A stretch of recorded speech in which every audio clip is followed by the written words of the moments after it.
Riley Philthorpe, not surprising. Taylor Walker, Josh Tracy is flying at the present time, and Ben King is right there on the same level. Up to 19 goals for the season, so he's one behind the leaders, Higgins and Tracy, as it sits at present in the first of the game for the Suns. Here's Warner getting out of the tackle. Down to half forward, fair piece of it, Jeffrey. Mark not paid. Comes the way of Campbell, who's locked up immediately. Some subs today too, so Connor Butterick and Tom Hannelly. They've got a back puppet and a forward pocket. Possibly playing each other by the time they get the chance. Is working his way forward. Laddams arresting Ruckman. It's exactly what he needs to do. He had Mac as his direct opponent. He's positioned himself just in front. Any ball that was going to come in the space in front of him, he was first to the footy. It's exactly what he needs to do. Impact on the scoreboard when he does rest forward.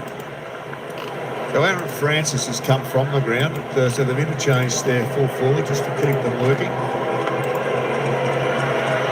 Right in front, Laddams, the lefty. He pops that through, and the Swans are in business.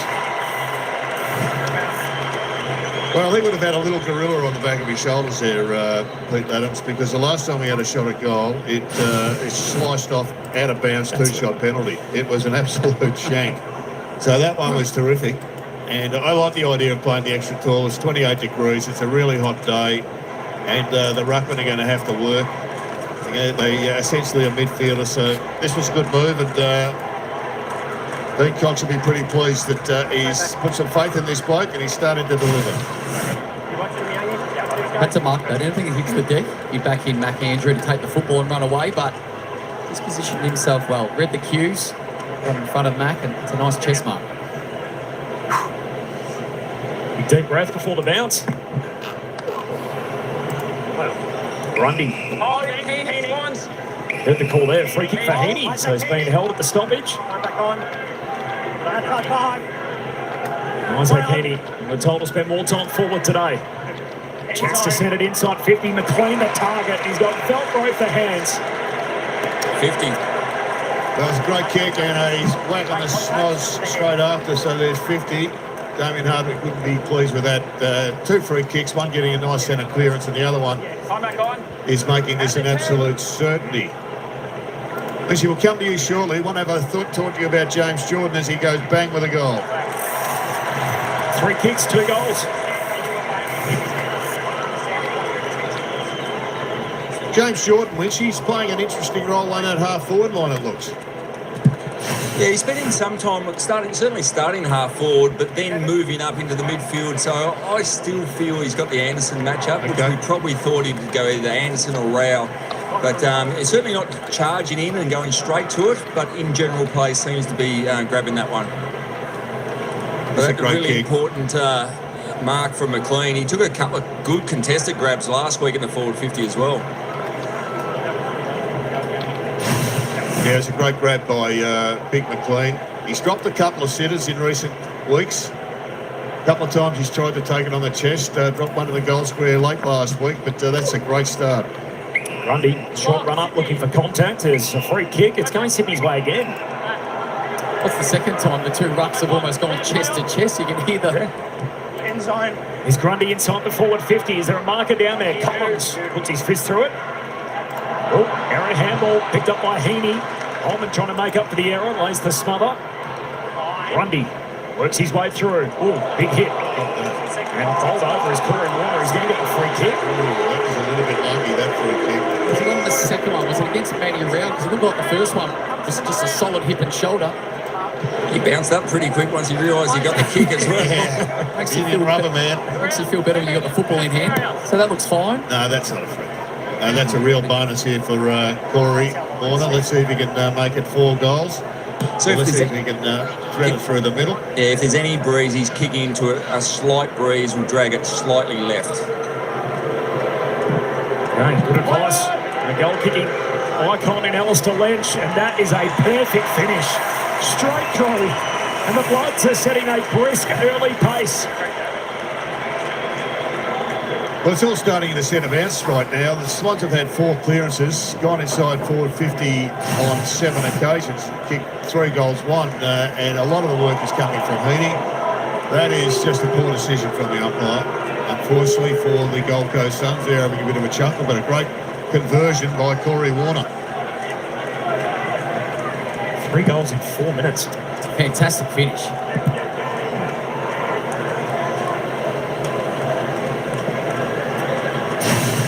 Sydney Swans have only had 19 kicks. That's about their efficiency going forward. That free kick, just for clarity, was actually paid against Matty Rao, so it wasn't the bump. It was that glancing hand that just brushed the head of Warner. There's those centre clearances, you can see 4-0 at this stage, so they'll be looking to address that, the Suns. Adams with the hit out, doing some of the ruck work here, relieving Grundy to Heaney to Jordan. Again, the Swans going forward. There's no way of stopping it at the moment for the Suns. Hand off from Francis. Chance here for McLean. Pick it up around his bootlaces. Got it away to Hayward, to McInerney. Goes back by hand to Lloyd. Unloads from 50. What a start this would be. And Noble manages to pick it off. Pretty sharp handball there from Sydney. They're looking to go quicker. They're looking to continue the way that they played in the second half last year, and the Hayward handball was absolutely superb. And Jetta, while we're just waiting for this review, we are right. James Jordan, in general play, goes straight to Noah Anderson in the middle of the ground. We'll follow that. And Anderson at the moment's had three kicks, and none that have gone inside the forward half of the ground. Arms down. Guys, don't give away a free kick. John Noble can't believe he's found himself in this scenario again. Jared? They're just questioning whether he controlled the ball over the line. It's okay by, in my opinion. It's a good grab under a little bit of pressure for the second time this quarter. Quarter hour in, it's the second time Noble's find himself waiting for the arc. And for the second time, Sydney Swans will get into a full zone. Get the perfect position defensively to try and lock it in their front half, which they've done a really good job. Review complete. Looking at this angle, we can see the ball is not controlled prior to crossing the back of the behind line. Decision on the scoreboard. So maybe that bobble there, they're deeming that it wasn't fully controlled. What do you say, Jared? All clear. Confusing. Stay behind. They still get the kick. It'll just be another one on the board for the Swans. Just another point. They're doing really well out of stoppage, the Swans. Season low last week of 19 points. They rank right down the bottom quartile for that element of the game. So far today, they've done well. Oh, big lead. Roberts comes over the top and takes a superb intercept mark. Well, if the Suns were under any disillusion that this was going to be a tough battle, they've certainly been given an early reminder that that's what's going to be the case. The Swans look hot. They look on at the moment. Play on.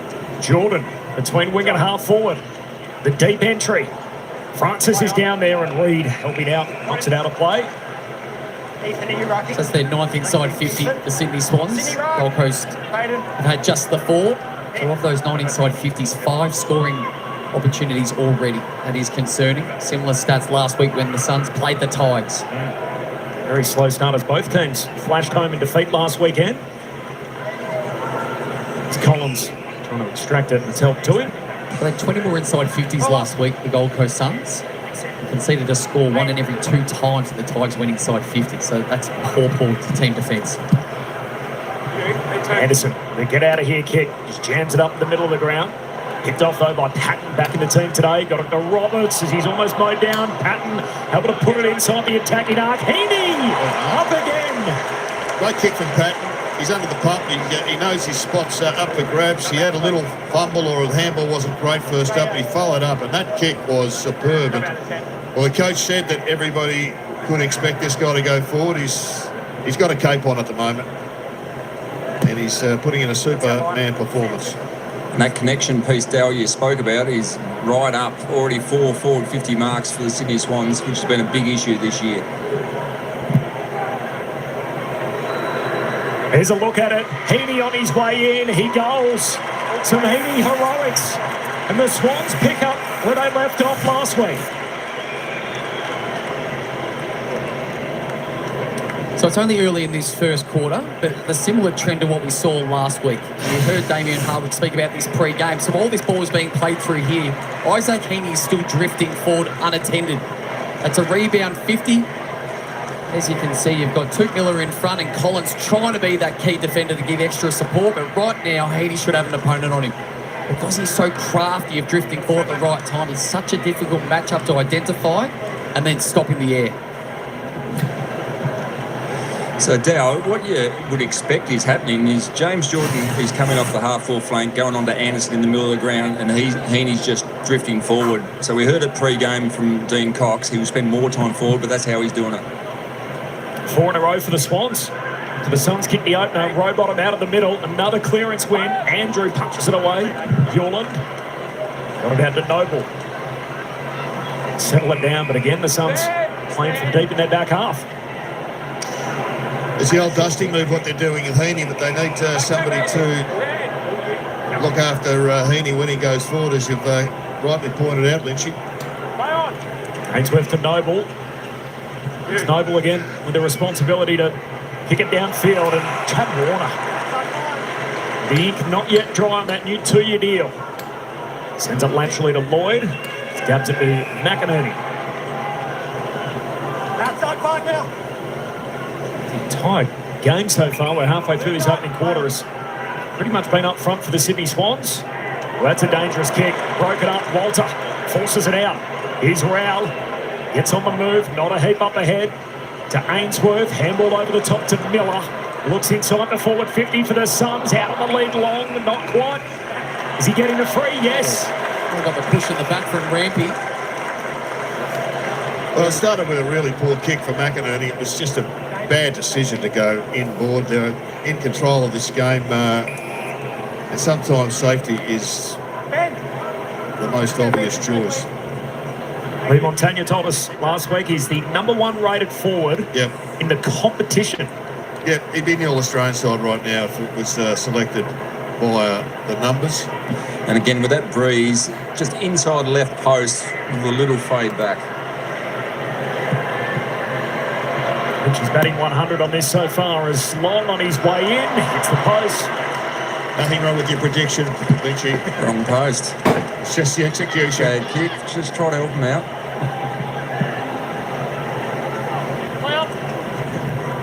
Great kick. Dart. Out to McCartan, spills it. Ainsworth invited in. He's legged. Advantage applied. Rogers up against the boundary line. Kicks to the goal square. Humphrey. Rushed it, but he got it there. Snaps a run of 4 straight Sydney goals.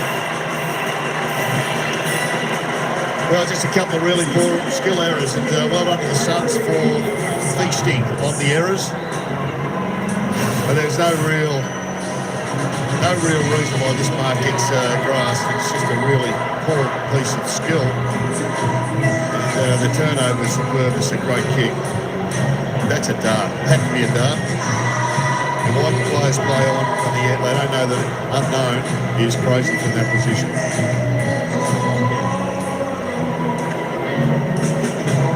The being reviewed right now as to whether or not there was any hand on the ball from Rampy. It doesn't appear so from as much as Rampy's going to put his hand up, a true defender. I think in his heart of hearts he knows he missed that. And that's the modern game. You make one skill error or one fumble in your back half, you pay the full price.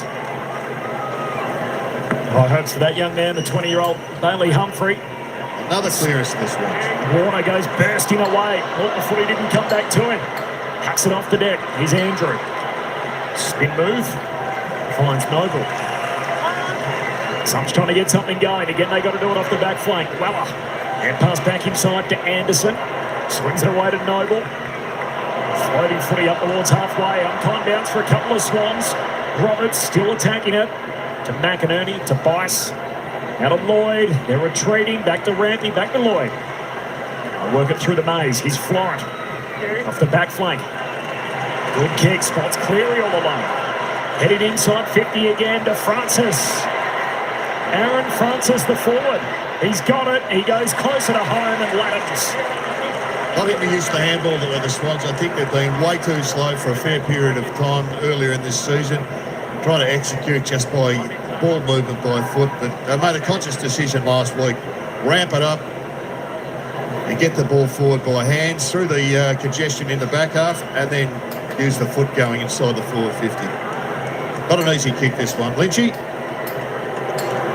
I agree with you. inside right. Laddams. Oh, hooks it wildly to the right. It's missed everything. Well, he kicked that first one and had no confidence he was going to back it up. And once again, the Suns have to move the ball the length of the field. There's been 4 clearances around the ground. It's 2 apiece. The centre square bounce is 7-0 in favour of the Suns. So that field position, that dominance, is forcing the ball move the Suns to go the length of the ground. Power with the long exiting kick. The Swans win it. Grundy, second play on. He's Ainsworth trying to make his way through. Held up. Miller got it out to Reed. Hurried kick, it'll bounce out of play.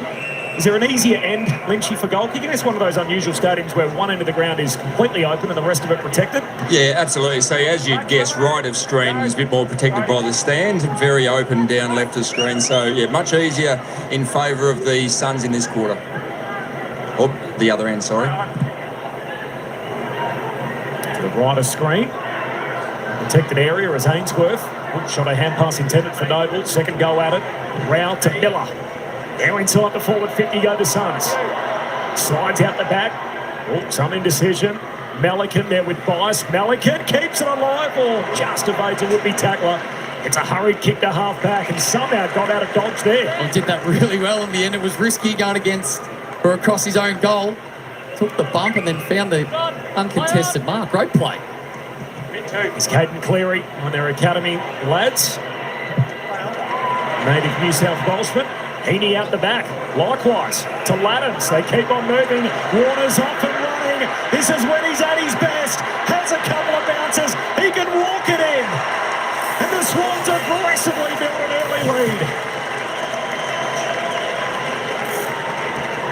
The Chad at his best. Just puts it into second, then third, and Collins has no chance of chasing him down in open field. Just that small error there, just to allow the ball over the back.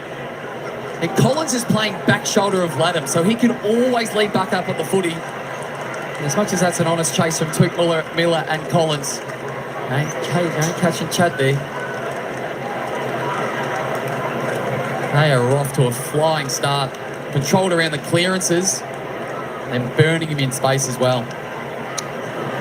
Well, we're going to get the Chad to sign a new contract every week. The way he's started, he's back on fire. Just needs to address that bounce of the ball. It has to come back to him a couple of times, so he needs to be a little bit concerned there. But that's an interesting move, sticking him down in the goal square. But they've got some issues to address here, the Suns.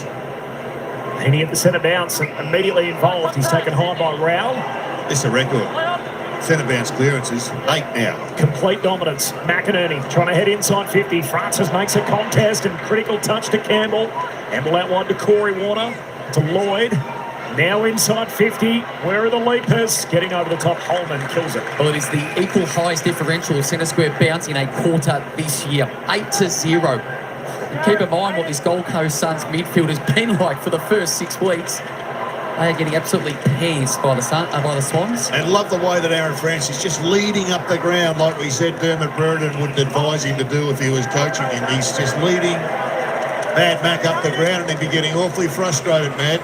And that's where Laddams is doing a good job as well. He's only had the 3 touches, but presenting up at the ball carrier, and they're using the shorter kick inside their forward 50 now.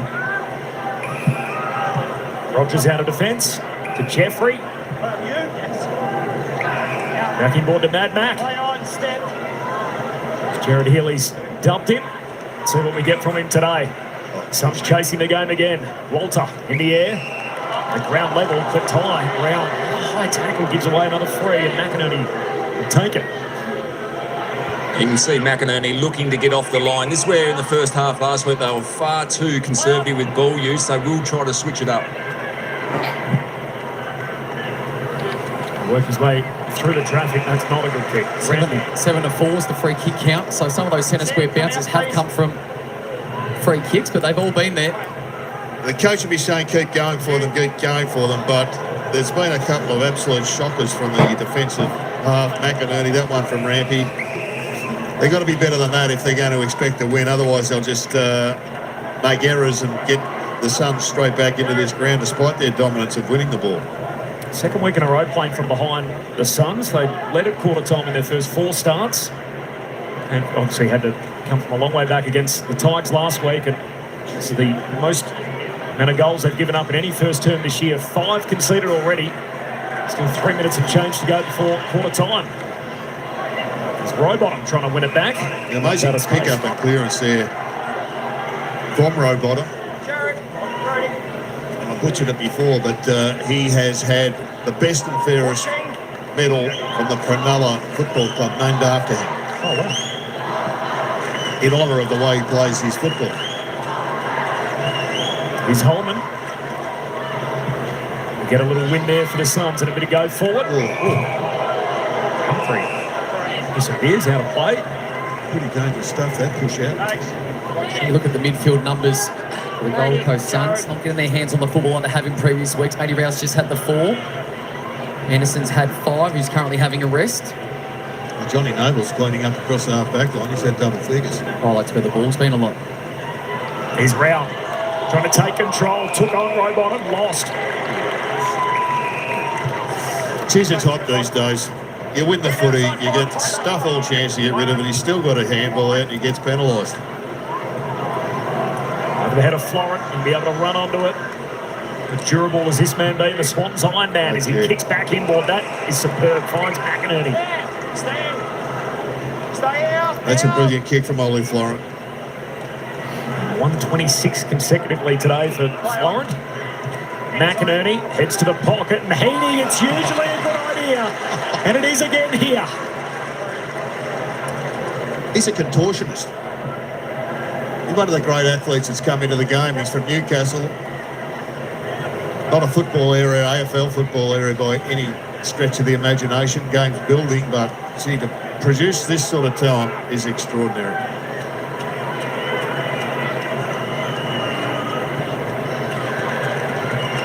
Isaac Heaney, he's already kicked 1. So his 3rd look at it in the opening term. Heaney, this kicks it. On his best. There was a player I used to be a big fan of that used to take marks like this and be able to manipulate their body position in there. Gavin Wanganeen could almost come from any angle and then control their body and still take that uncanny mark time and time again. It wasn't a fluke, it was consistent. It's got to make it hard as a defender, doesn't it, to try and get a fist in there or work out exactly what point he's going to take the footy at. Just doesn't allow you to position yourself in a really good position because whatever it is, he can manipulate you to the out of position. Trying to slow it down now. The Suns, they'll be looking for quarter time to reset. They're getting smacked around the ball, 12-5 clearance. They're going inside 50. It's been really poor. It's way too shallow, these kicks, and they've been picked off time and time again by the Sydney Swans. Hayward, down the wing, intercepted by Dan Rioli. And the Suns peg one back before the break. 80 seconds on the game clock. Is there a mark there? Walter! And a fair play on it, not quite.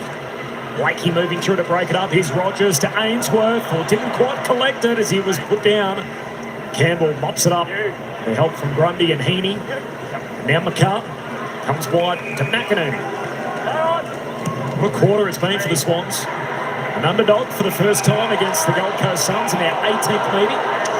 I'm just not sure, Del, that they've got enough scoreboard differential on the board, given how dominant they've been. It's spot on. They couldn't have done any more from a contest and clearance perspective, the Sydney Swans. So I think Damien Harvick won't be completely disheartened. 3 goals the margin. They haven't done a lot right so far. There's the ball control for the Swans late in the quarter. Looking to switch play. Riley Bice darting away. Pulls the kick. Broken up by Hewlin. Picked off though Hayward to Florent. Just got a hand pass away. It might be time yet for the Swans. Corey Warner. Heads inside 50. Rioli and Rao back bodies, and that eludes Collins. Here we go for Sydney. McLean to Jordan. Another one. The Swans are cooking. Yeah, be filthy on that. Couple of fumbles that allowed the Swans to make good despite their fumbles. But I like the cleanliness of Hayden McLean. He just picked it up in one go, got it out to James Jordan, who snapped around the corner, which probably reflects more the dominance of the two teams. Just can't afford to fumble. 1, 2. As you mentioned, Hayden McLean does not fumble. One short handball and it's an opposite foot kick. That's a lovely finish.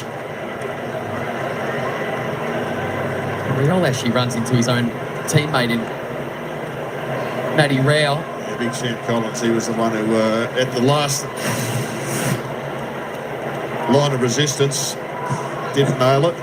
Cost them 6 points. And that play almost encapsulated the Suns' first quarter. Just fumbly, just reactive, off the pace.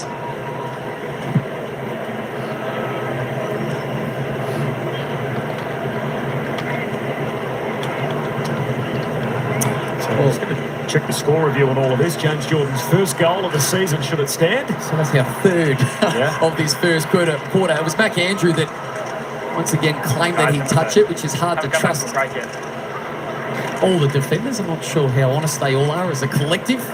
The umpires just said we haven't come back from a break. Well, maybe they're missing the cue because we're... You want me to sing out to him? Yeah, give me a yell, Mitchie. Take control.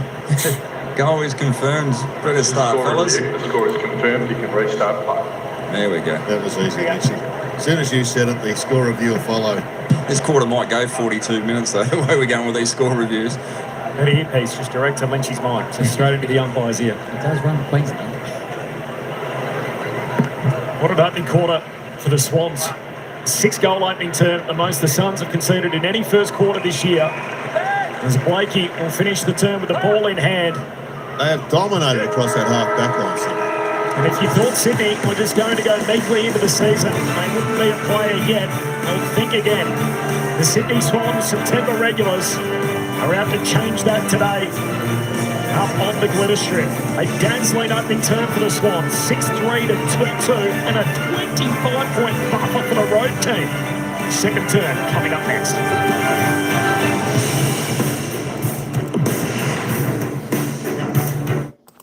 All right, quarter time up here at People's First Stadium. Welcome in, everyone. Of course, Brinko, how you going? Happy Sunday, Elijah. Anxiety, Shody, the Essendon supporter. Yeah, I tell you what, the Gold Coast Suns, they're a little bit fumbly out there. It's just like, I don't know, it's like they lost their confidence or something. But Sydney Swans, they've started off on an absolute flyer here. This is unlike Sydney to start off on a good spurt like that. Oh, let me just fix this up for everyone. Let me just swap that around. There we go. Let's just go and have a look at the goal scorers so far in this game. All singles, of course, to the Swans. Corey Warner, Chad Warner, Hayden McLean, Peter Laddams, and James Jordan. Of course, Isaac Heaney start off with single goals in the opening quarter. For the Suns, Ben King, Bailey Humphrey, the only two goal scorers there. Tell you what, the Suns need to get a bit of a wriggle on. Yo, Addy G, what's going on? What's going on? What's happening, brother? What's happening? John Noble, of course, tops the table there for the Swans. He's doing his lot of work down back there for them. For the Gold Coast Suns on 9 kicks, 2 handballs, 4 marks. Jake Lloyd, Isaac Heaney, the best for Sydney. Good to see Isaac Heaney have a good opening quarter. Lately, he's been leaving that to the final quarter to get a few touches, but he might bring himself right back into form in this game with his 5 kicks, 8 touches, of course, 1 goal, 3 clearances. Not too bad from him. Chad Warner, there's another one that's been sort of out of form, and Sydney haven't been doing too well. 6 touches, it's all kicks, 6 kicks for him, 3 clearances. It's just a relaxing watching the footy day. Happy Sunday. It certainly is. I tell you what, 3 games on today, of course. The next game overlaps, so we'll probably do the first one and the last one. I won't be able to do Geelong Carlton, unfortunately, but that's all right. That's all right. There we go. Let's roll on down. Noah Anderson up there with 6 there for the Suns. Tuke Miller on 5. Let's keep on rolling down. There we go. Nick Blakey, the Lizard, only on 4.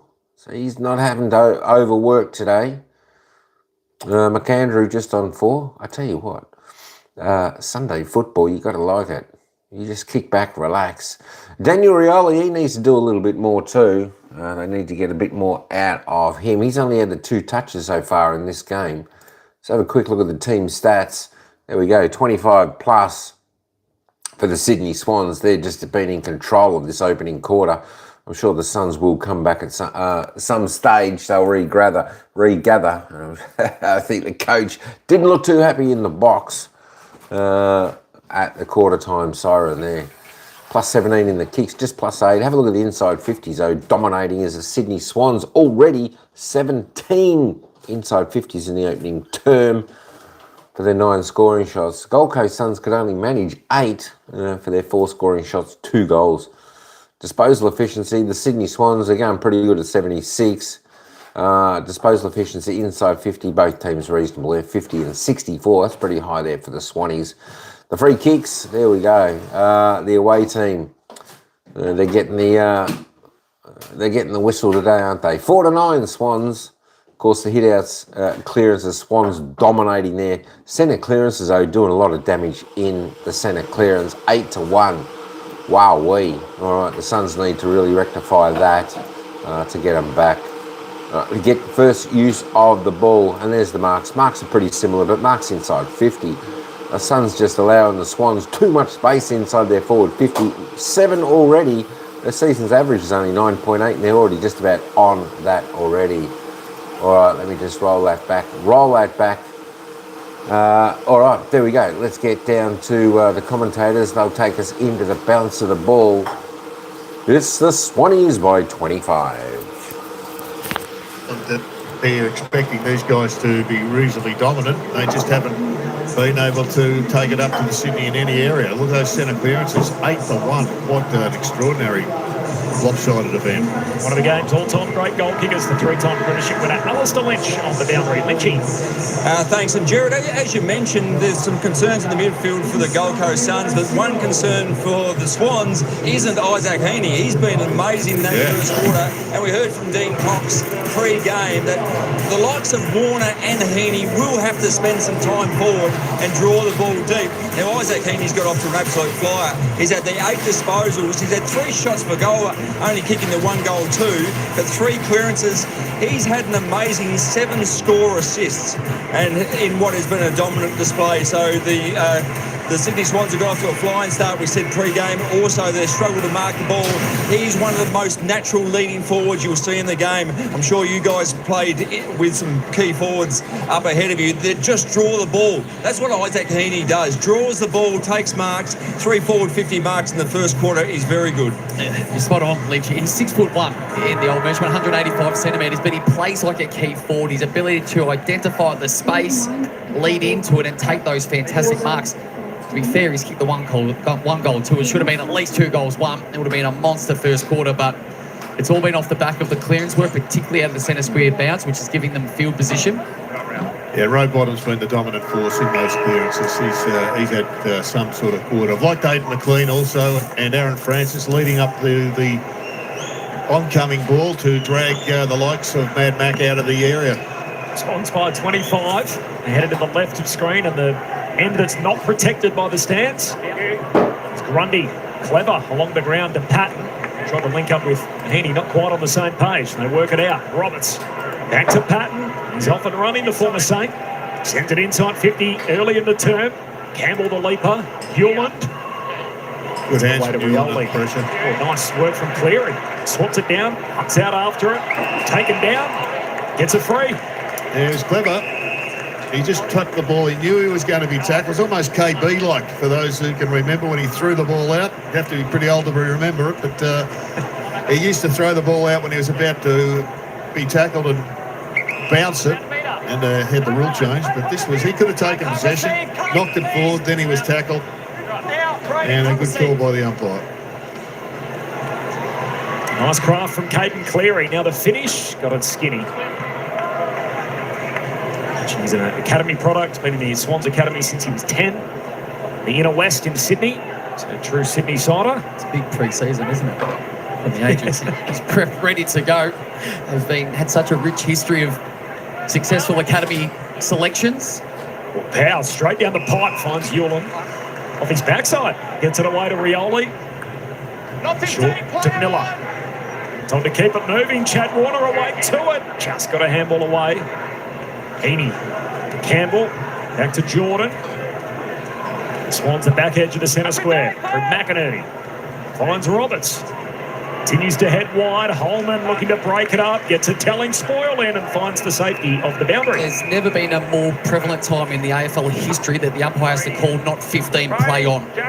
Players should now be aware of it. Defensively, everything is a chance not to be 15. You need to have your head on a swivel to be able to come forward and stick those tackles from an unassuming player that thinks they marked the footy. It's the third time this year the Swans are in front, entering the second term. Won one of those games previously. Holman got the spoil moments ago, now puts it out on the foot. Yeah, they're going to have to lift their pressure here, the Suns. The Swans are just so much sharper. They're using handball more so than I've seen for a fair period of time. You see Holman trying to limit the damage of Heaney. Game high advantage, 26 points the Swans' way. He's gained Rampy. Continues to climb in the game's record list. Long kick beyond the wing. Here's Matt Mack out after it for the Suns. Wants the give and go. He does just that with Rioli. He's a great distributor. Out of Noble. It's down the broadcast side. Lawrence Graham is the youngest son out there, one of their 3 teenagers today. It looks very much a terrific young talent. Short kick to Hewlin. Now heads inside the forward arc. Reed had a play on it. Spills to Long. Keeps it alive. Back to a dangerous spot. They all leap up. Swings down towards King. Handball goes back to Rioli. Swings back onto his right peg. Eyes the sticks. That's a sweet finish.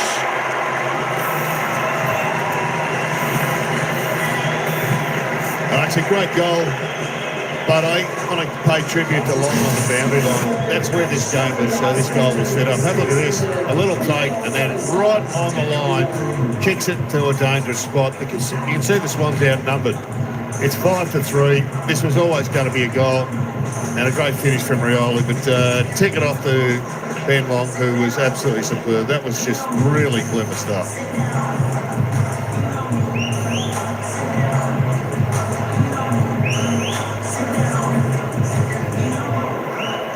And from footy's royal family, Dan Rioli, 3-time premiership winner. He's the only premiership player on the Suns list. So 40-plus contracted. He's one man that knows what it takes to climb the mountain, and he's reunited with his premiership coach and Damien Hardwick. Going to go forward here for the Suns. Miller to Rowell. Deep entry. Long competes in the air. Reed at the drop. And will miss his intended target. Florin able to get it out of there. Up to the wing. Jordan. Hassel. Ryan Noble. Anderson. Goes back to Hewlin. Noble gets a second look at it. The Suns at least kept in their front half as they've done well throughout the season so far. Short kick. Here finds power at the moment. It's a better brand of football. You're able to keep the ball in the front half. Sydney Swans able to move it far too easy in the first quarter. Power to the hot spot. King's down there. Spills to Humphrey. Back-to-back goals. Horns up.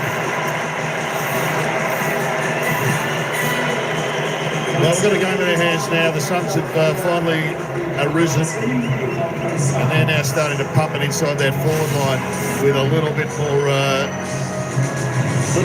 ease. But this was just a big ball. Well done to King. He brings it to the ground. It was almost as if he was happing it down to those guys in the front. And that was set up. Let's have a look at his to mark or a tap. Doesn't matter. Really well played by Humphrey to get the horns up pretty quick.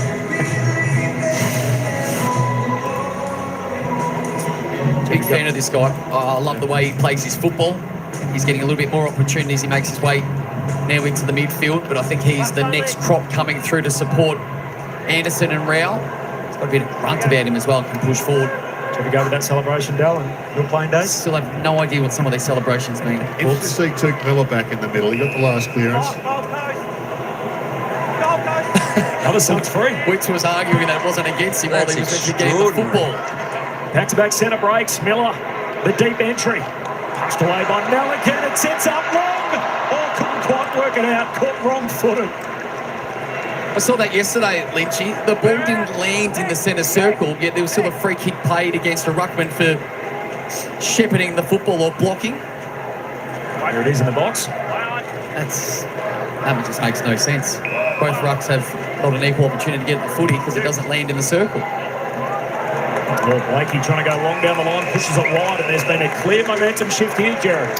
No doubt about that. Just getting back to that centre edge, it's a mess at the moment. Ruckman running across the line, it's just turned into the bark. It's actually diffused the hit out. It means nothing these days, 90% of the time. Andrew kicks inside the forward 50. Witts knocks it down. Through traffic, Graham got it to Humphrey. He's got a couple already to King. Dishes it back to Graham, back to Humphrey. Same three involved. Good tackle, Rampy. Gives them a minute to work it out, and they do. McCart to Blakey. Critical touch to Roberts. Can send a big torp on the run. Out of the defensive 50. Cleary trying to clear out some bodies. Still alive. Collins to Rioli to reload. Back to 50. Good kick. Humphrey. They're just hunting much harder now, the Suns. They are the ones with their nose in the trough and much cleaner in and around the balls. The Swans a little bit fumbly in the contest. That was a brilliant turnover and delivery. Great kick. Starting in the contest, 13-5 contested possessions this quarter. Yeah, it just looks like it. You can just see it, even without looking at the numbers, which confirms it. They are a hot unit at the present time, the Suns. Large to the great Matthew Lloyd as he flicks the grass up. Before this drop punt, there's Humphrey looking for the extra distance. The kick's out to the left. Behind. He's right out left, of course, from that vantage point. And you watching at home. Just feel the weapons that they recruited in this year. Rioli coming off the half-back line, 5 touches in this quarter. Noble had the most for them and has been locked down upon by the Sydney Swans. But when you've got a couple of weapons coming off that half-back line, you are much better served. Well, Rowbottom very wide. Gets it to Lloyd. It's all just defensive, conservative stuff now from Sydney. The attack has gone right out of their game. This is a huge strength for the Gold Coast. Is holding the ball in their forward half. They've done that much better this quarter. Contest kick down the wing. Hewlin, the leaper. Well trapped by Powell. Got it out to Witts. Now to Holman. Up over halfway. Humphrey to Rogers. They link up again to Suns. And a good kick to Long. What a year he's having. Kicks to the goal square. They're all down there. Punched away over the top. Blakey saves the day. Hayden McLean looks a little bit tender after that long down the line contest. Oh, yeah. Left leg. Yeah. Left ankle into a little bit of possibly left knee. Must have put it in a divot. Hyperextended. We saw the severe hyperextension of Sam Darcy. Got some good news on that front during the week. The series' first thought. Lloyd off the back flank. Collins hits it in the front half again. It's almost a repeat of the first quarter. The Swans laboriously getting the ball out of their back line and being pumped back straight back in by turnovers across the half back line. There's Will Powell, one of the 6 in the Suns leadership group. Looks inside the forward 50. Swans under siege and Witts, the big man with the big mitts. A bit of pointing going on between the tools and the back half of the Swans as to who the hell was on him. Push out, Nick Holman. Justin. That was too easy. Thank you. Mark is here. Stand. Then turn around looking where Brody Grundy is. Luddams is on the bench having a rest. So where's the other ruckman? It's not a bad option to go forward and go to the man that's taller than everybody else on the field. There's a look at it. Witts on the drop punt. Slams it into the post. Never looked like it was going to hit anything else. No, been let off the hooks a little bit here. The last couple of shots of goal from Humphrey and then by big Jared Witts. Haven't been inside 50 yet with any meaningful thrust for a good 10 minutes. The Swans. There's another turnover. Dreadful kick. 6 shots to 1 in the quarter. You can see at the bottom of your screen. It's big term so far for the Suns, but only 2 goals as they eat into the 26-point lead the Swans once had. Here's King to hand pass to a dangerous spot, but McInerney whips it out of there in a hurry. Suns with the numbers out here on the wing. Weller, handball intercepted, and Chad Warner's away. Neat. Off he runs, 2 bounces, kicks inside the forward 50, and Mad Max back to save the day for the Suns. I think it'll be Mad Chad right now. He had no option to go to something. It wasn't his best option really, but to come back inside. Well, they come down the western side. Jeffrey Handball away to Flanders. Heads to half forward. And Malikan does well to knock it out of play. So outside of that Warner opportunity, clearly the Swans are hemmed in their back half. This is just about getting some field position with the contest. The stoppage is fantastic, allow their forwards to reset. But at the moment, just becoming kick to kick. They kick it out of their defensive 50. It's just coming straight back in. Need to find a way to create a contest. 74% time in front half in the quarter, the Gold Coast way. Shearer touched on it. Completely inverted from the opening quarter. It was the Swans who did all the attacking. Rao runs an arc, turns it over. That's a scary thing for Sydney. Rao's had no impact at all. That's just his first touch in this term, and yet they've been belted. Heaney to Francis, the forward, who kicks inside the forward 50. That's a great kick. And Campbell on the end of it. You've got to look at it for Sydney. Well, there was a brilliant kick by Heaney initially, just to find an uncontested mark to be able to control the game. Off the halfback flank comes through the middle, which is even a bonus. And that's when your runners can come into it. Campbell getting forward of the football into space. And good composure from Francis. Chad then, you reckon, Bill? What was that, sorry, Jerry? Should he have handballed that to the Chad who was running past or taken the set short? I'll tell you after this kick, as it goes through, I think it's a brilliant decision. Pennant Hills boy, pick 5 out of the academy. Campbell, the drop punt. That's good. It's one the Swans made it. They keep the Suns at bay. Great decision to go back and kick it. Geez, they needed that one. They've been absolutely torched in this term, and the turnover comes off the back of a sensational kick to the middle of the ground. Aaron Francis, I really like the way he's presenting, and that is a darn good kick. There's the handball that Chad may have put his hand up to take, but nevertheless, he's gone back and cleaned it up.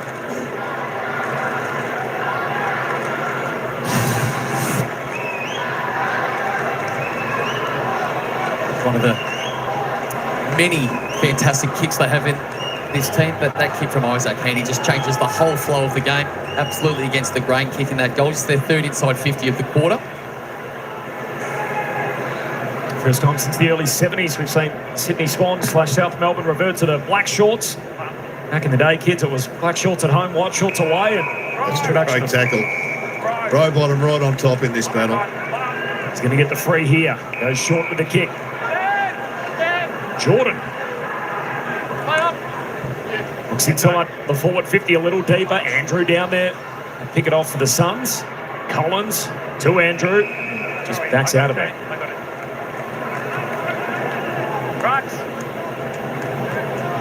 Just to finish that, the black shorts at home, white shorts away. The introduction of colour TV, 1974, mid-70s. The teams went to coloured shorts. Of course, that's why we have what we have nowadays, where ordinarily you'll see the Swans in the red, and the Suns obviously in that today as Noble kicks it out on the full. Just awesome pressure again at ground level. The Lizard has got a paw problem. Nothing worse than the thumb. The thumb going, they hang around for weeks and weeks. Lloyd into a congested forward 50. Across the goal face, slides through from behind. It's essentially all year injury, isn't it? Oh, yeah. You probably got a little fracture in it or something like that. Fracture or the medial ligament in there, just having a tear. But he's going to be difficult to control the ball with that sort of padding on it. Those ones, Jared, that reminds you don't realise how much you use your thumb until you hurt it. That's right. Can't stop using it. There's Malikan. Picks it off. He's been good, Malikan. He's intercepted a number. He's been solid.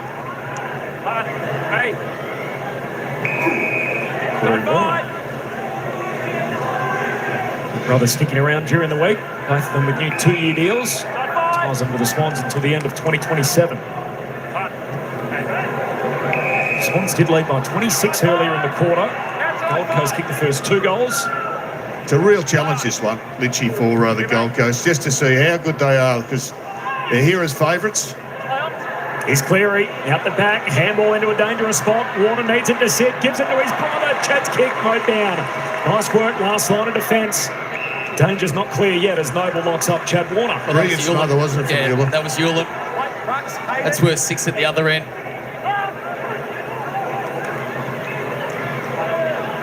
Still a dangerous spot. Hayward. Heard the cry there. Keep rolling. Hewland Now met by Cleary. Big Take tackle. high too. Very unlucky, Ewan. That was a chop right across the chops. Hayden. Another forward 50 stoppage. Clean hooks it behind. Flanders to Ainsworth. And we're back to Flanders. Hurried handball. Just got it to Anderson. He's tackled and he takes Jordan over the top for a ball up. Been an amazing turnaround the last 5 minutes. The Suns were in total control, and now the Swans have just upped the ante with the pressure in the contest, and they've got the game back on their terms. Rowbottom back inside the forward 50. High bomb into the pocket. Off hands out of play. Two key players there for Sydney with James Jordan involved and Rowbottom as well. Great matchups on Anderson and Rao. 4 straight behind the Gold Coast Suns, and how often does that happen? Jared, ball goes down the other end. Yep. Swans kick the goal. Now Lynch's on the money here. Anderson and Rouse only had 2 touches in this term. Here's Chad Warner from the pocket. Hooks it through.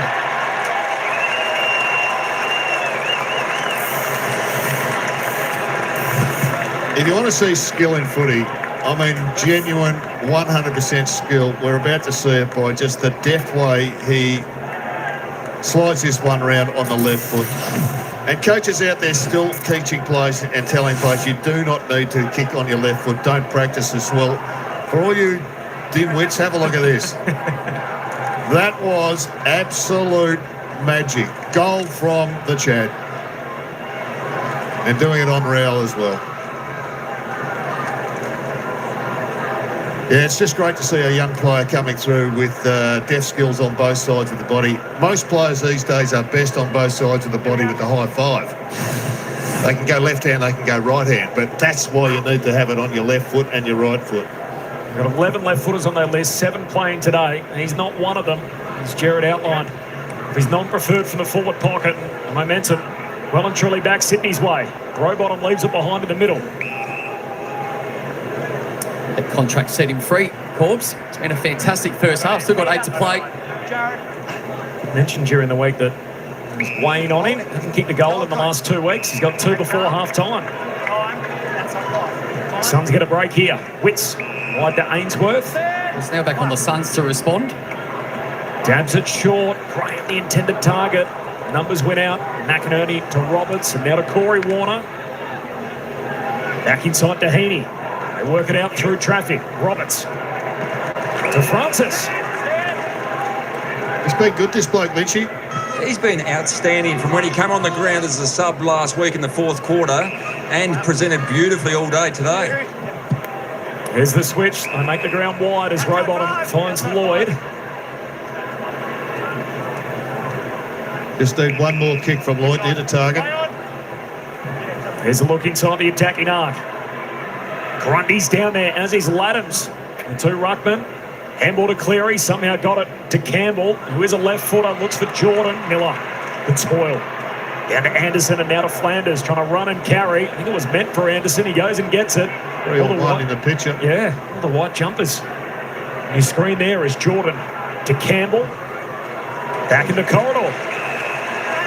Francis. Yeah, they've lifted their work rate, Sydney, and the amount of times we're seeing more numbers at the contest would be worrying for the coach of the Suns.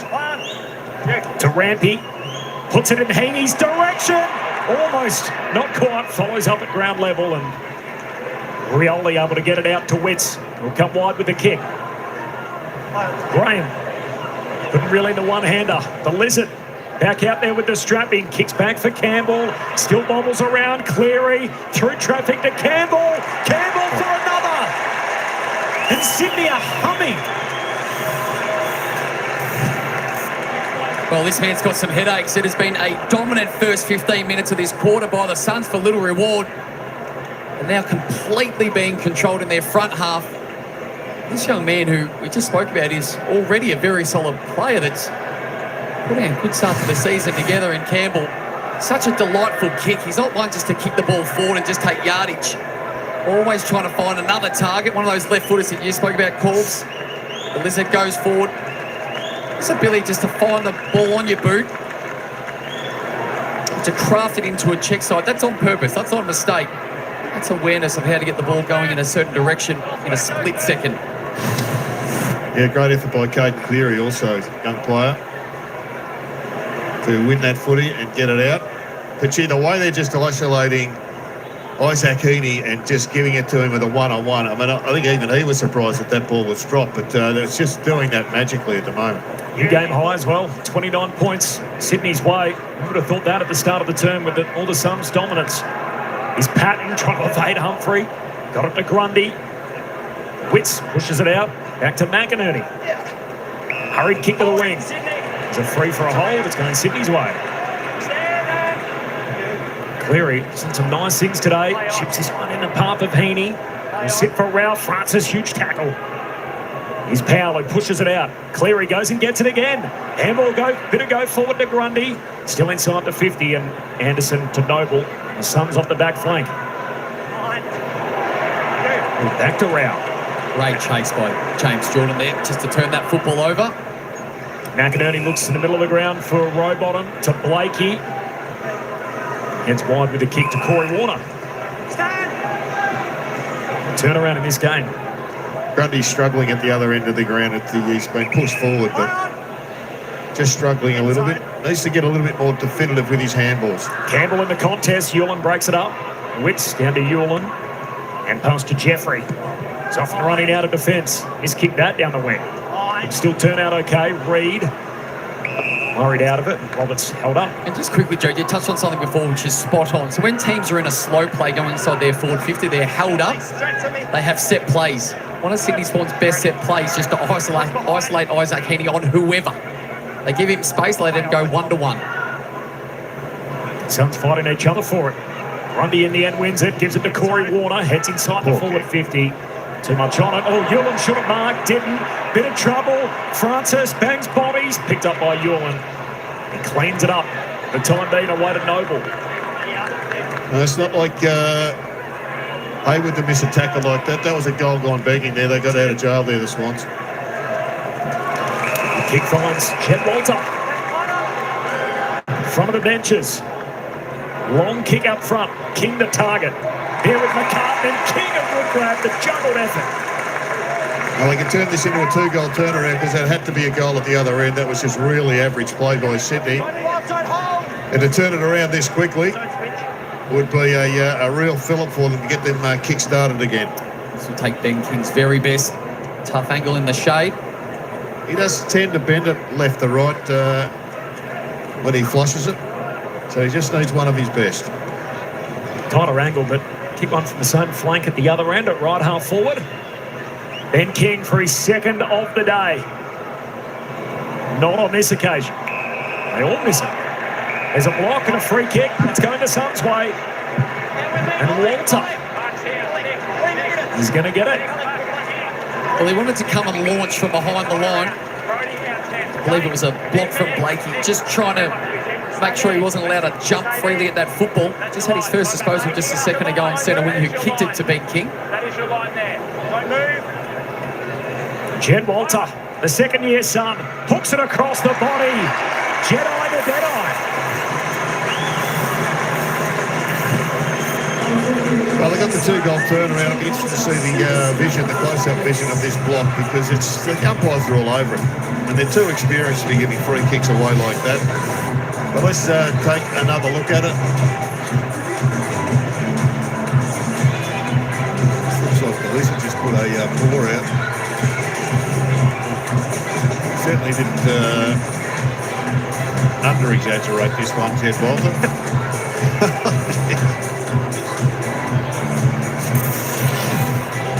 Yeah, interesting.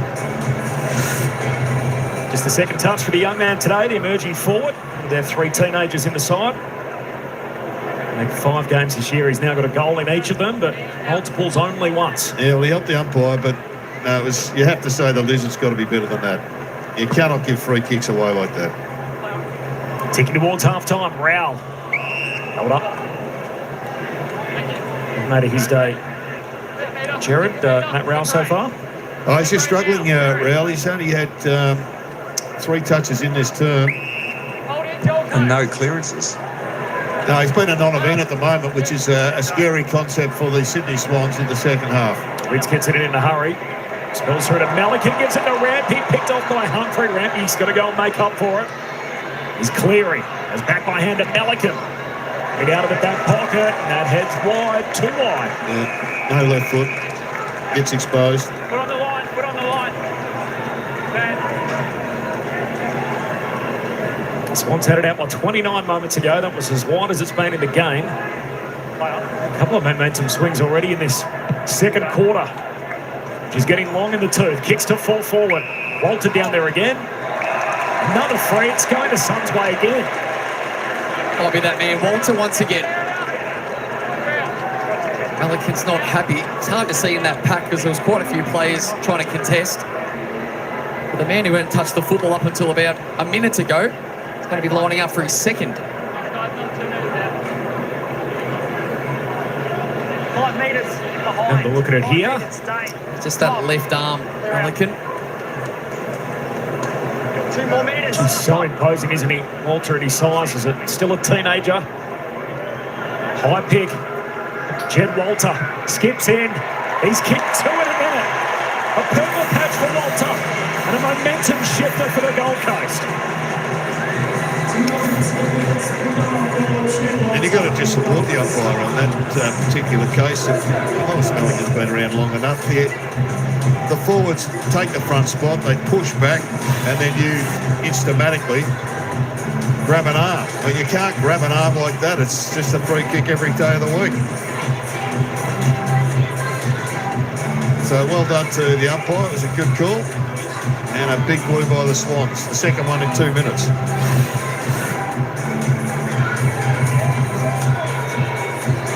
It's been a quarter of momentum. Absolutely controlled by the Suns for about the first 15 minutes. And it was the Swans were about 10. And now the last couple of minutes. And Jed Walters impacted. Yeah. Get it back to a 17-point margin. Yeah, 2 entries, 2 goals. It's a good way to get yourself, get the momentum back at half-time. That'll be coming back. He's going to be a problem going forward, isn't he, Jed Walter? I feel like get some wins against him now because for the next decade it might be some tough going against the big fella. Got 8 goals in 5 games now. Second time he's kicked multiples in this young season. As Grundy gets it moving forward. Chad Heaney around that.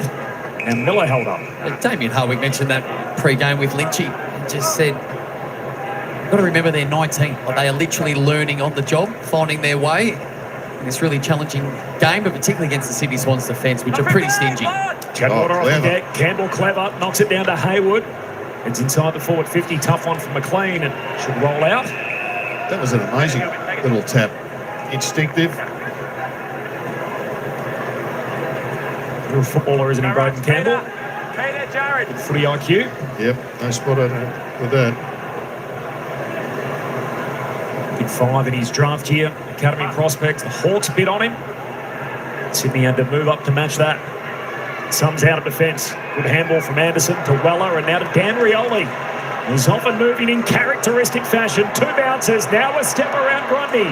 Back to Weller. Handball down the wing. Missed Graham. Rampy invited in and intercepts. Melican to Chadwater. Back the other way.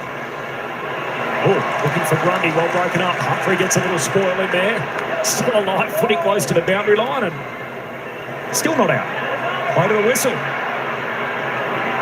As the Swans able to reload. Here's Heaney. Down to half forward for McInerney. Final minute of this opening half. McInerney eyes the sticks from out wide and just Collins with the goal saver. I think they were exhausted, both teams, hoping that ball dribbled over the line, Corbs. Dow, I was about to reinforce the temperature here. It's 28 degrees here on the Gold Coast, so warm conditions for all players.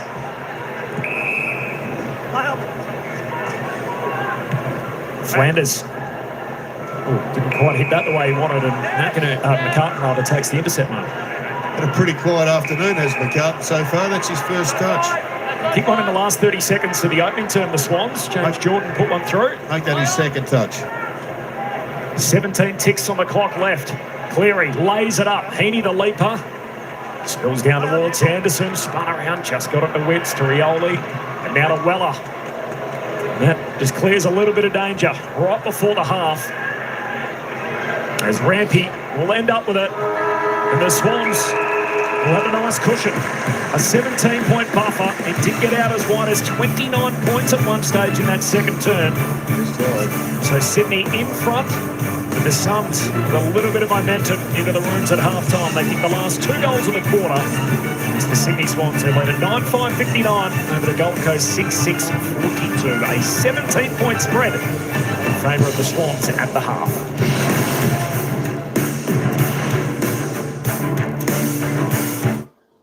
19. All right, half time, and the margin's been cut back by the Gold Coast Suns. Sydney still lead here, 9-5-59. The Suns, 6-6-42. Sydney still looked all right. Gold Coast Suns got a little bit of momentum back there, but still they just seem to be overdoing it a little bit. And what I saw there, their forward pressure needs to lift. And of course, when they got those couple of goals, it sort of lifted a little bit there for the Suns. But just sometimes they're just not quite hitting their targets. And I think if you're a Gold Coast Suns supporter, I think you should be pretty happy. You're only 17 points down at the halftime break. I think you've still got a lot of things you can do right for the second half. Get them spot on. I think you could just about run over the top of Sydney. Hey Ryan, how you going, brother? What's going on? Eddie G, what's going on? What do you boys reckon? If you boys reckon, do you think the Gold Coast Suns can get back over the top? I think if they get their game running, I think the Gold Coast Suns might be able to actually get up over Sydney today. Even though it's a 17-point margin in favour of Sydney, I think a lot of things have been going pretty smoothly for Sydney. I think they've come out well. Some of their guns are playing good, and I think the Suns have got a lot more opportunity to lift in their performance in this game so far. All right, let's just go and have a quick look over here again. You think Suns will win? Yeah, I think the Suns might actually get up if they start to put it together. I think they might actually get up as well. I don't know where Al is. Al's probably there, maybe watching the game too, so he'll be hoping they get up. John Noble tops the table in the fantasy points, 71. He doesn't normally do that. Chad Warner, 64. Rowbottom, 60 goal scorers for the game. Got a couple of 4 multiple goal scorers so far in the game. Chad Warner for the Swans and Braden Campbell, both with 2 each. Corey Werner with a single with McLean, Laddams, Cors, Jordan and Heaney. And for the Gold Coast Suns, Jed Walter, got a couple late there, just with the 3 disposals. 3 kicks, he's kicked a couple. 1 free kick I'm not too sure about. I know the umpire said holding his arm, but he actually had the Sydney Swans jumper, which made it look like that. Got a lucky free kick there, the slot of the goal. He's got 2. I said that, didn't I? Bailey Humphrey. Dan Rioli's the other single goal scorer with Ben King for the Suns. That's who's looking on the table. John Noble still running off the half back there for the Gold Coast Suns. He's working hard because a lot of the ball spent down Sydney's way. They do transition it pretty quick, Sydney, and they definitely do look a lot cleaner. You can actually tell up until half time just the more experience Sydney's got, and they just seem to be hitting their targets cleaner with their run and carry, whereas the Gold Coast Suns, they're getting a little bit, but then their final disposal just a little bit skew-iff and they're just a little bit fumbly. So as I said, they've got a lot to improve in the second half of the Gold Coast Suns, but Johnny Noble tops the table, 19. He's having a cracking game, 13 kicks, 6 handballs, 5 marks, 2 tackles. Justin McInerney best for the Swans on 15. Jared Witts on 14, the big man, 10 hit-outs. Isaac Heaney up to 14. I'll just roll down these because we're going to head back down.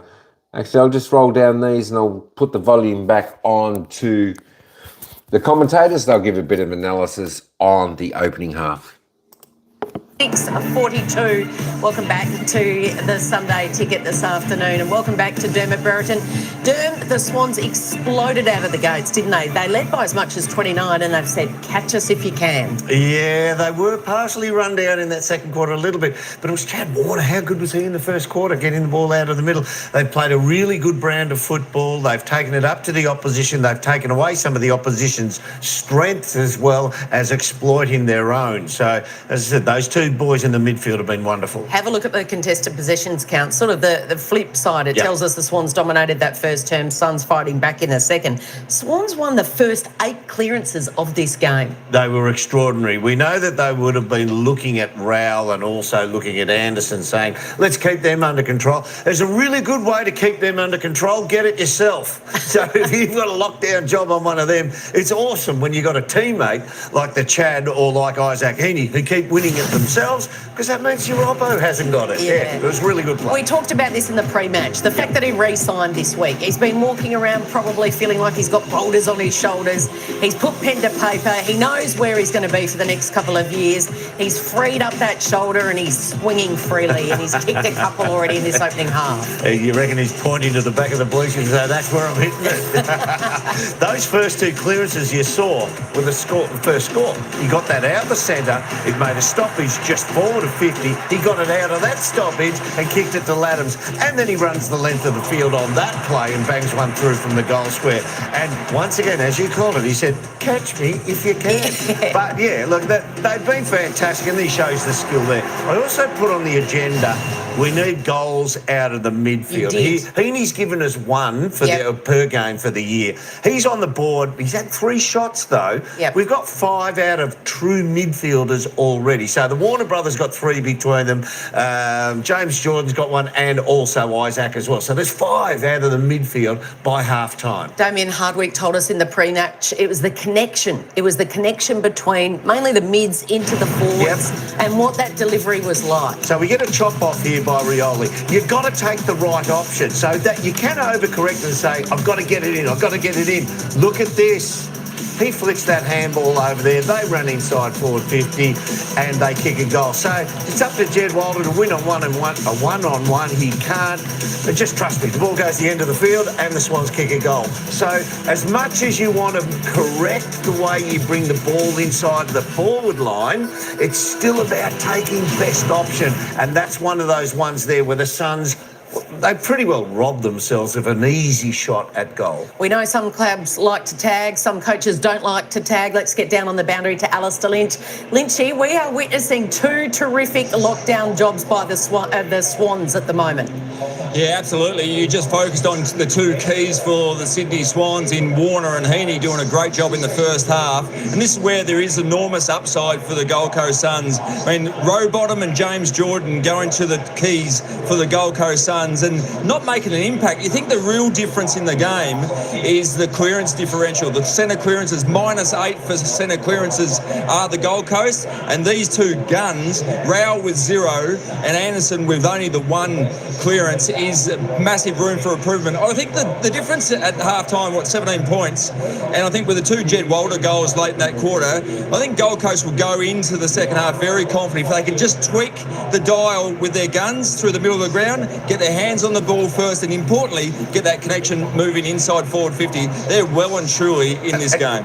Lynchy, they force Rowell to come out of congestion onto his left foot a lot as well, which he's not entirely comfortable with. No, absolutely. And then you go back to past seasons for the Gold Coast on the back of when they do have to rush the ball, they're dump kicking into their forward 50, and it's always going to be very hard for their forwards to mark. So a bit cleaner through there, but you've got to compliment the job that James Jordan's doing on Anderson, restricting space. I mean, he's had a little bit of the ball, but restricting space. But Rowbottom just pushing Rowell under the ball and making sure he doesn't get out into that space, as you're saying, Derm.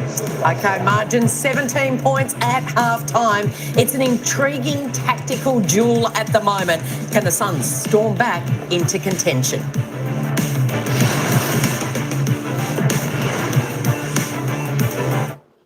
Come on. All right, let's just have a little bit of a look at the team stats.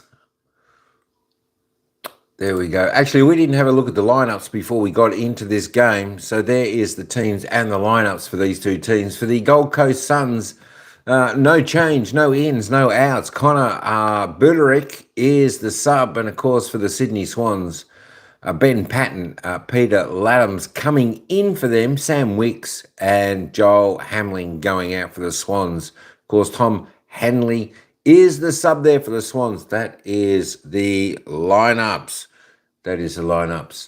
All right, let's have a quick look at the team stats now. There we go. not a great deal of difference, just a 25 there up to half time.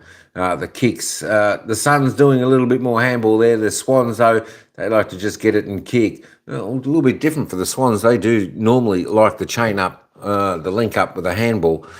But there we go, 33 plus to the Swans in the kicks, plus 8 to the Suns in the handballs. Inside 50s, 21-32. There we go. See, there's the Gold Coast Suns. They're not getting too much opportunity, are they, really? 21 inside 50s. Normally, they should be up around 32. They should be up around where the Swans are at the moment. They're well under. But that being said, 12 scoring shots for inside 50, 21 times. They're doing all right.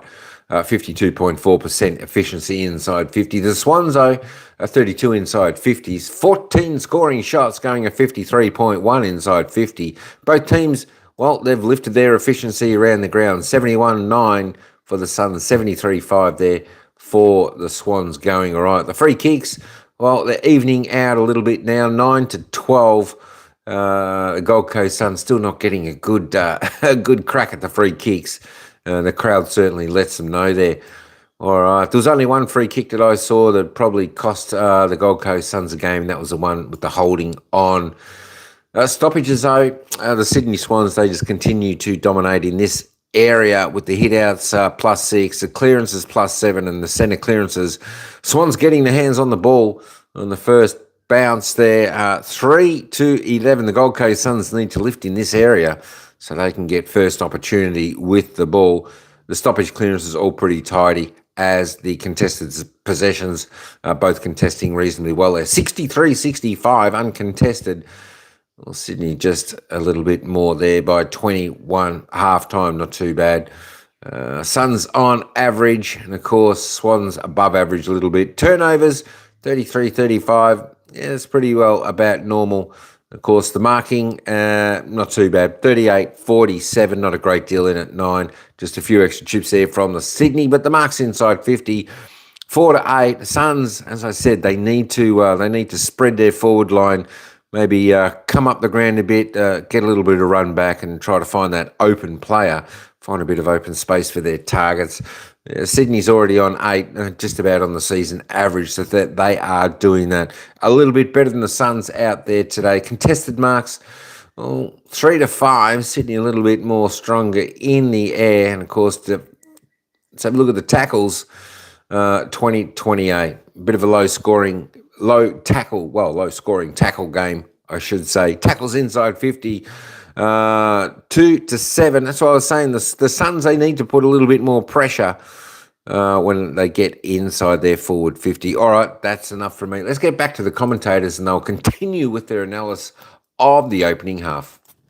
Captain. Not far at all. So he got through full training this week. So he's well and truly ready to go. It's just a matter of whether he's ready for next week against the Giants or he has to wait another week to face the Bombers. But there's not much else cavalry coming. They're still a long way away. The Errol Gouldens, the Joel Amartys, they're still a fair while away. But Callum Mills has been working diligently trying to get back from this foot concern, this foot injury he's had, and he has been in full training. So hopefully he's back within the next fortnight at senior level, and the Swans get another soldier back in their skipper. Watching the opening half next to Derm, it's always interesting. At one stage in that opening half, he was up in arms. Did we see a case of staging? I'm still getting the hearing back in one of my ears, Cal. This was Derm. I've never seen him go so loud over something. So this happened here. Matt Rowell, Corey Warner.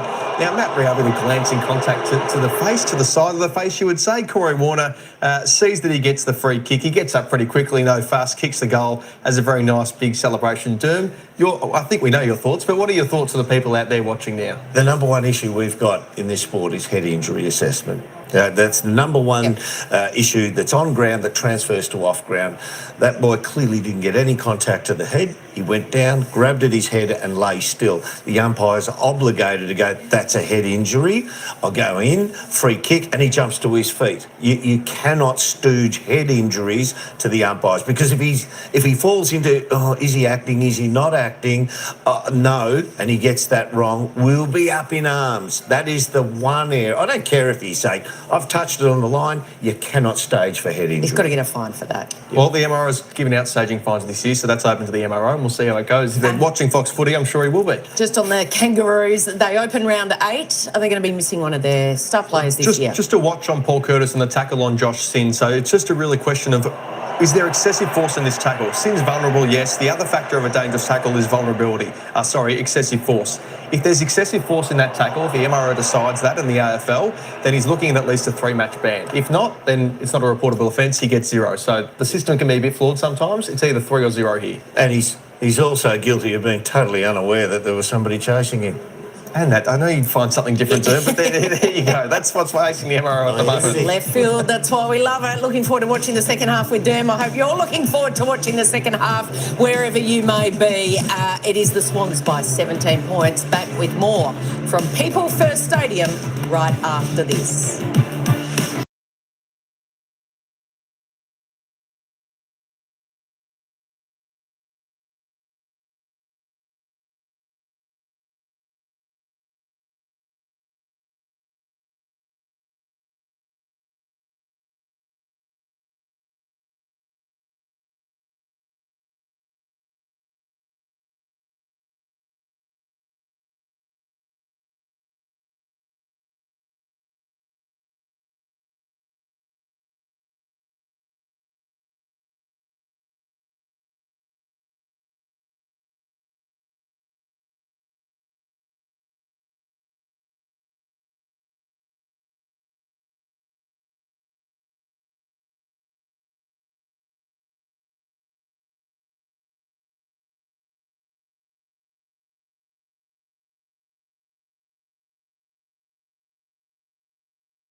For the second week in a row, the Gold Coast Suns, Damien Hardwick's team are playing from behind. They did kick the last 2 goals of that opening half, though, to bring the margin back to 17. The Suns did trail by as many as 29. That is a 17-point bumper for the Swans. As we're about to start the third term, let's get down to the boundary and Alistair Lynch. Yeah, thanks. The Sydney Swans have made their sub. Ben Patton has come out of the game. He's strained a calf muscle. So Tom Hanley will be put in as the sub, and that's a bit of a concern for the Sydney Swans. The other concern for the Swans is that during that second term, and as we've spoke about during the coverage, it is 28 degrees here on the Gold Coast. Warm conditions. 3 players came off the ground dry reaching, including Chad Warner. Well, it doesn't help, does it, in a challenging game? Yeah. Got ourselves a big situation here at halftime for both teams. Chad Warner has been fantastic. We go back to the centre square. It's been so prevalent in favour of the Sydney Swans in the first half. Suns need to find a way to balance that out. So Sydney on top, 17-point buffer. Second half underway. As Witts, the most telling touch, down to Humphrey, who's tackled. Chad Warner with a couple of goals in that first half, the All-Australian half-forward. And it would have been, a bit would have been said about those clearances that the Suns have been poor at in the first half. Oh, the man, free kick for Humphrey. Dacked in the process. It's always tough when you lay the tackle and he's got control of the ball. He let the ball out and he gets pinged for completing the tackle. It's wide to Holman, who rolls immediately, kicks it deep inside the forward 50 for the Suns. Big leap from King, and Walter to play on it. Scores down to Flanders. Handball away to Weller, trying to hook it goalward. And look at that catch the breeze as it floats through from behind. Yeah, Flanders is a dangerous player. Didn't have much to impact on the game in the first half, but that was a pretty clever get and give. I got him a little property. And a ball of that as well in the tackle. All the left footers getting together. Nice, Blakey and now Roberts. 7 left footers in the team today, 11 on the list. Nice wide to Jordan. By comparison, there's only 5 on the list for the Suns. They have 2 playing today. I just wonder how tactical that is. You hear the stories of the Hawks. Well, that's not a good kick by a left footer. Cold The worst you'll see. Cold turnover from Roberts. Flanders quickly downhill to King. A bit of body on McCartan. King collects, caught by Melican. In the end, it's a goal saver. I reckon Roberts would be breathing a sigh of relief right now after that shank. That was a horrible kick, but they got away with it. There was a story from Hawthorn 08 that they deliberately went out and got left-footed kicks. Yeah, they did. Sort of has the same resemblance with this Sydney Swans team. Only Melbourne have more, so Melbourne have 12 lefties on their list. Whatever that's worth as Chad Warner comes inboard to Lloyd. Turnover again. Suns a chance downhill once more. Anderson kicks to centre half forward and long, strong. Takes the mark, immediately moves it on, and Ben King. Well, a turnover from a left footer, and the exact same thing on the near side of the ground with the right footer and Lloyd. And this time they may pay the full price with Ben King. A sloppy start, particularly off the half-back flank. We're just complimenting their ball use of the Sydney Swans, who have been going in the high 60s kicking efficiency. She's emphasised the heat. Surely got to suit the locals. Ben King trots in, and there's a tone setter to start the second half. Suns within 10.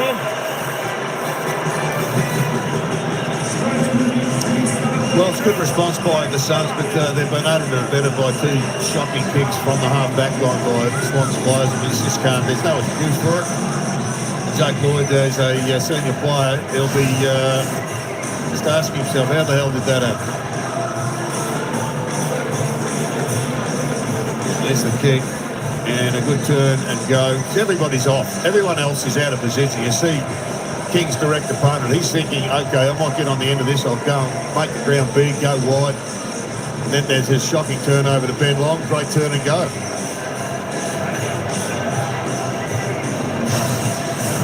Just a couple of fundamentals that can cost you badly. And there's the Coleman medal. It's a hot race right now. Jack Higgins, the odd one out there, just the small forward for the Saints, up against the 3 big keys. He kicked 3 yesterday. Tracy and King with 2 each. King obviously still with a bit of footy to play. Miller to Witts, the 2 former leaders, down to half forward. Here's Humphrey. Hand pass to the run of Rao. Looks inside the attacking arc, and Walter. Well, this time was a centre clearance. The big bloke, Jared Witts, is actually accumulating a lot of possessions around the ground. The hit-outs seem to just go willy-nilly, but the ability of Witts to get his own clearances has been fairly impactful on this game. The 25-minute mark of that second quarter, the Swans led by 29, which was a game-high advantage. Here we are early in the third. As Walter looking for his third of the day. Gee, that is wildly out to the left. And he's lucky to score. Well, at that same point in the game, it is touched on, Corbs. This man hadn't touched the football. Yeah. He kicks those 2 goals in 1 minute, and that was an opportunity gone miss. Roberts, it's the last rising star nom that Sydney have had. That was way back in opening round last year, 2024. It was long up to the wing. Hewlett knocks it away to Campbell, who's tackled. So this game is, like most games, this one feels a little bit more significant with the flow about who's absolutely controlling this game. It's been going back and forth. Grundy along the boundary line. And the modern game is, when you have that momentum, how do you capitalise, and how much scoreboard pressure can you get on? And a good ruck duel. Grundy's had the 9 disposals. He's touched on Jared Witch, who's had 15. Career savers on Jared Witz. Now at an advanced stage, the big ruckman grabs it out of the ruck and jams it on the boot there. Down to half forward. It's a holding free, as you heard. It's coming back to Ben Long. When you talk about career savers, you talk about the style of football boots that they wear that are more like the runner style, opposed to the traditional footy boots. He's long, high half forward, kicks to the goal square. Roberts put his head in the hole and he's going to get a free. Yeah, did well. That's Witt's 5th clearance, by the way. I mean, it's a pretty good performance when a ruckman's racking up that sort of number. Carlton, full-time defender today, goes wide to Bice. They're just trying to stretch his son's defence. Not 15, play on. That's not 15, said the umpire. About 18, I thought. Yeah. Mowing strips are 10 metres wide. We can all count. I was about to ask you if you'd had the measurements out on the mowing strips. Yeah, early. It's McCartan. He was afforded the slow play opportunity, and now the long kick to the contest. Jeffrey over the back, looking for the safety of the boundary line. Campbell wants to keep it alive. Oh, stiff. Just trying to get tackled anyway, but just bobbled over. Get a good look at that, Lynchy, from your vantage point. Yeah, I've gone with just. With the whole ball having to go over the line, I would have let him play on. You would have made a great umpire, Lynchy. Umpire's loss is our gain. 9-point lead for the Swans, but the Suns have kicked the last 3 goals in the game. Ruckman wrestling for it. Rao moves his body through. Chiump gives him a long time. And the ball up on the Anzac and Peel logo. So see these stoppages, Anderson going to Heaney to lose that Jordan tag. Well, it makes sense. And if you're getting tagged, you might as well go and do a 2-on-1, see if you can break it. Swans playing from in front. Suns have been a pretty good second half team this year. Out of their 10 second half quarters, they've lost only 2 of them. The Swans haven't won a clearance in this term. 3-0. A few difficulties. 4. Trying to get the ball clear of the wing here. Flanders to Rogers. Debuted last time these teams met. Heads down to half forward. Blakey looking to spoil. Mark Pate for long. Gets it moving. Flanders. Dangerous kick back inboard. He was dumped after getting rid of it. And this is good news for the Suns. A downfield free. Blakey's a bit miffed.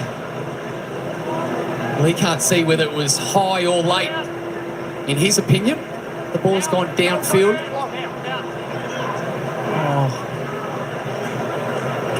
I can understand probably why the umpire paid it, even though it didn't look like it was high, so possibly late. Yeah, but from just a straight coaching technical perspective, the Lizards should be trying to smother the ball. Not worrying about tackling a man because the ball's gone.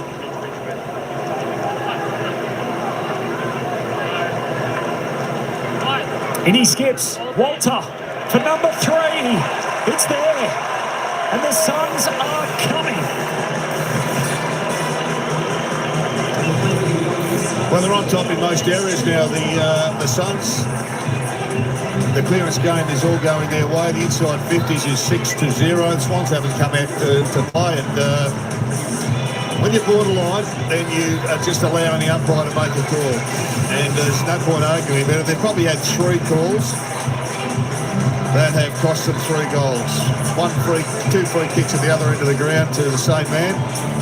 And that late one, which is going to achieve nothing. You put him out of the play, but you're taking yourself out of the play. If you're going to impact the game, it has to be a smother. So the free kick's played down the ground. And Jed Walder gets his 3rd free kick and an easy shot at goal. So good impact by him. Young bloke has battled away so far this year, but he's having his best outing by a long way. Equal career high, 3 goals for him. The other occasion he kicked 3 was that game against Adelaide back in round 4. As Flanders out of the middle, got a handball away towards Powell. Gives it to Rao. Now out to Flanders. Keeps it moving. Suns going forward again. Swans flat-footed. Jeffrey to Weller. High kick inside 50. King's down there. McCartan spoils. Still a dangerous ball. Centre half forward for the Suns. Powell slipping over. Dragged down without it. Advantage applied. Rioli running into the open goal to give them the lead. The Gold Coast hit the front. It's 5 on the bounce. Well, the sides of this just prior to half-time, Del, where they kicked up the last couple, and they have just looked fatigued and disorganised to a large degree. The Swans in this term, and the Suns have just feasted. Look at that. That was just a really non-competitive effort. And no one's chasing Rioli. I mean, everyone's got to play to the whistle. It was frustrating. I understand that if you're in and around, you're expecting this free kick to go your way. Putting together a hell of a season. Here's Rioli. We knew he was a big recruit. Damon Hart was so keen to get the 3-time premiership player up north. He's having another big day. It's his 2nd goal. It's their 7th inside 50 for the quarter. You hear coaches speak all the time, calls about field position. This is why. Allow to set up your defence behind the footy, keep it in your front half. First lead change since the opening 10 minutes. Here's Chad Warner trying to get it back for the Swans. Down to half forward. Good mark, Hewlin. That's why Damien Hardwick loves this man, the runner-up in the BNF last year, and now 50. Well, he'll be pretty concerned now, the coach. It's starting to fall apart here for the Sydney Swans. Hewlin dabs it short, and Ainsworth takes the mark. You can just see the amount of space in the forward 50. So after that 50-metre penalty, the expectation is the mids work back extremely hard to fill in all those little leading spaces of the Suns to support their defenders. They just simply didn't do it. Ainsworth with a simple lead-up. Kick mark. Benny Ainsworth, true centre half forward. For more of the same. That, unfortunately for him, is right. There's that wind. You could just see it, the wind that Lynchy has been talking about. He had to start that almost at the left goalpost, and he started it at the right. That's a 50. I think it's against Hanley for not standing. Probably he was trying to get out of there. He didn't want to be a part of it. A bit stiff. Ice spills that. Watermelon seeds all over his chest. Gets it back from McInerney. Out towards Corey Warner. Back to Bias. Now he's under the pump. We'll give it away to McInerney. Looks inside. Oh, almost a turnover. Witts eventually gathers. Gives it to Miller. Heads inside the attacking arc. There's Long. Well, they've upped the pressure here in this third quarter. The Suns and the Swans, as we just saw, haven't been able to deal with it. Turnover from McInerney. He's having a lot of the ball, but his turnovers are costly. An initial fumble from Bice. Never able to recover.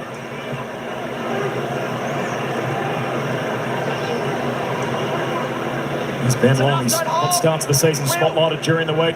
Number 1 rated forward in the game. The season he's putting together his 2nd club. Ben Long, tight angle, drop punt on its way. It's a pretty good finish. He knocks that through. And the Gold Coast Suns pull further in front.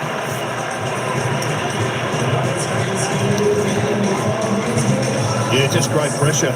He was the recipient of it. Here comes the Lizards kick. It hits the target as normal, but a little fumble there, and that invites the pressure. There's that inside kick. Not sure where that was going at any stage.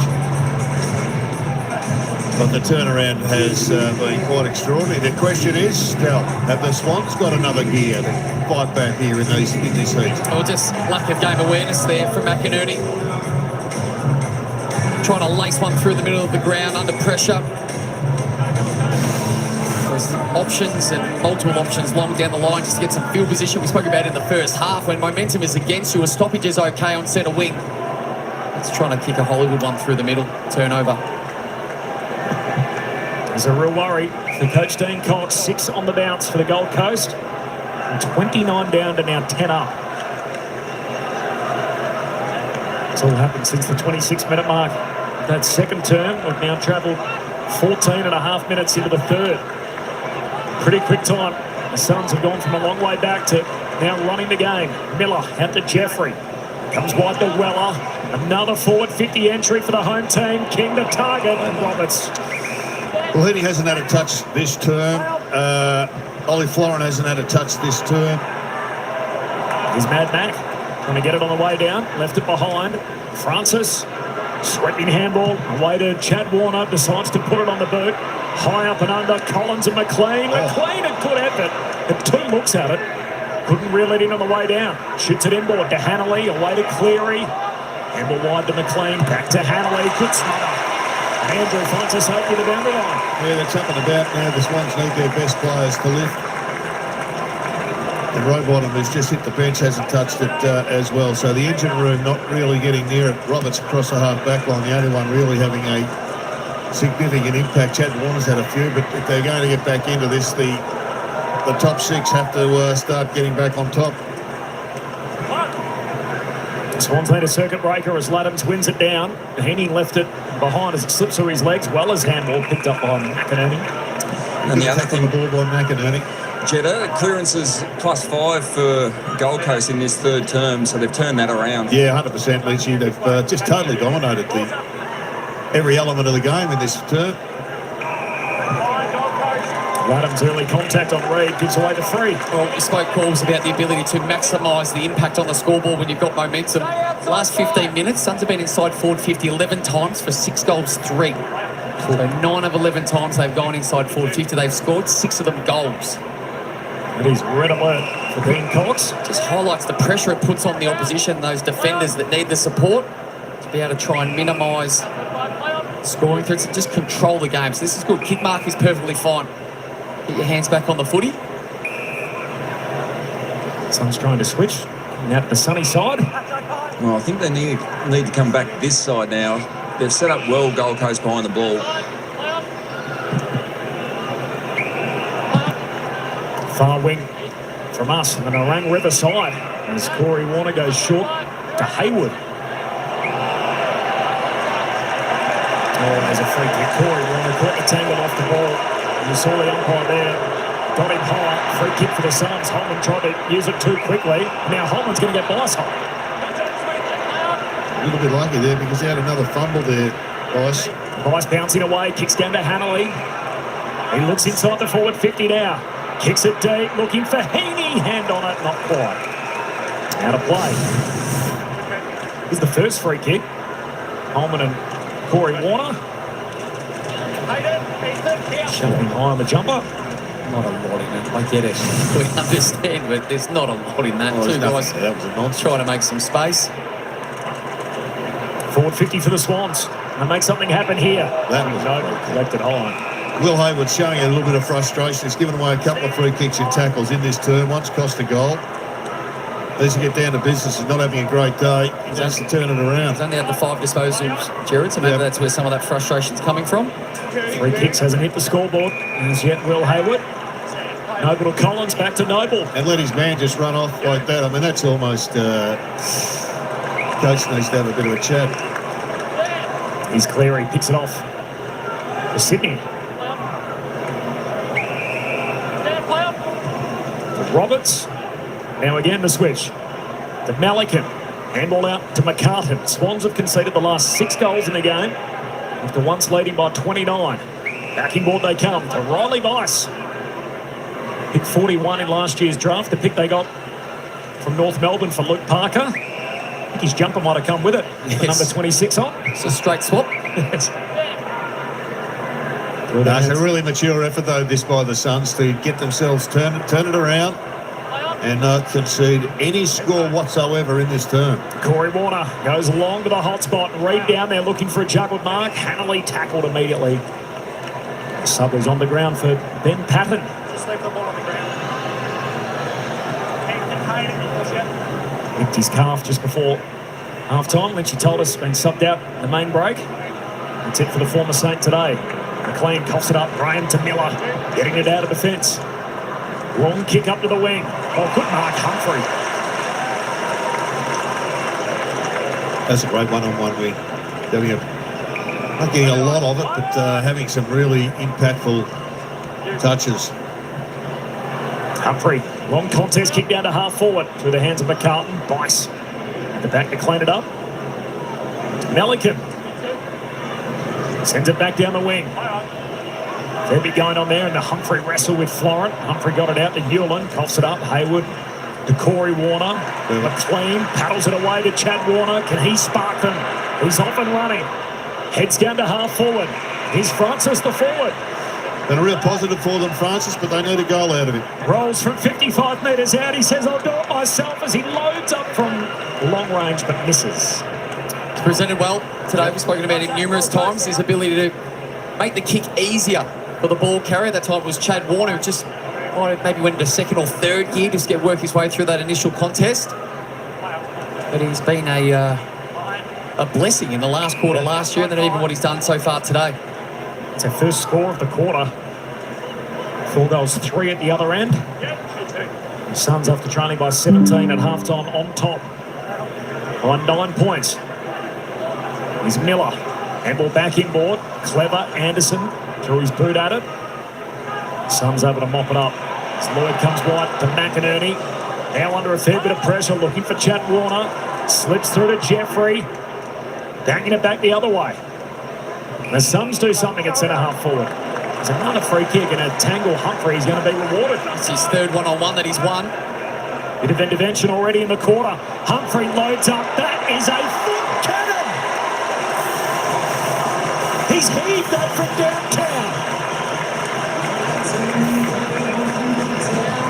Third for Bailey Humphrey. He is having a day out. Jared, they got the comp last year about Dustin Martin, and it feels like there's more and more stickers appealing on his body as well. Well, if he's going to get a sticker for every great goal he kicks, he needs to line up Monday, because this is an absolute crack. He's had 14 possessions. He's kicked 3 goals, Bailey Humphrey. And he's the midfielder, or the high half forward, that is having the most impact. The other two have got the bigger names. This guy's going to join them eventually. An absolute ripper from Bailey Humphrey, who started like a house on fire, went into the wilderness for a couple of years, but under Damien Hardwick, he's slowly rebuilding his game, and he's a dead-set thorn in the Swans side at the present time. That ball went 15 to 20 metres over the fence. Talk about power. Having a superb game, huge impact. Back in the middle, Witz pumps it down to Miller. High up and under inside the forward 50. Reed and Walter in the pack flying for it. Humphrey just out of reach. Here's Graham. Feeds it through to Miller. Miller eyes the sticks. Oh, hits the post. Well, Lynchy, they're right on top now. Jared Wicks is dominating some of these clearances now. If he's not winning the hit out to advantage, he's getting the kick to advantage. Yeah, absolutely, and Miller getting involved as well. So it's not Rao and Anderson just yet with the clearances, but their teammates are certainly standing up. The Swans, they need a spark big time as Blakey's kick intercepted Joe Jeffrey. Well, they need a spark. Rowbottom hasn't touched the footy. Campbell hasn't touched the footy, and Heaney hasn't touched the football. In this quarter, we've got 5.5 to play. Here's the skipper. First year, the top job. Son of Dean Anderson, twice a premiership player with the Hawks. Noah hoping to join him. The first for the new franchise. Finds Collins short to Ainsworth. They'll go boundary line. Finds Flanders, spills the mark. Still has plenty of time to recover. Send it back inside the attacking arc. They all go up. Spills close to the boundary line, and Walter runs out of space. A little bit clunky there on the way in. Another simple mark dropped. Matty Rao Weller and King waiting to get back onto the field to enjoy this last 4 and it was just under 5 minutes. Everything's going to plan, so why wouldn't you want to be back out there? Heaney, deep in defence. Rogers pursues him, and Heaney with enough time to get it out. The defensive 50 up to Hanley, clean pick-up. And ball through to Lloyd. Laces that further downfield, finds Francis. And the kick finds Hayward, and well broken up. Knocked out of play. Joel Jeffrey again. That closing speed was outstanding from Joel Jeffrey. It was a pretty good pass to Hayward, but when you have one of those days, your defenders doing things like that.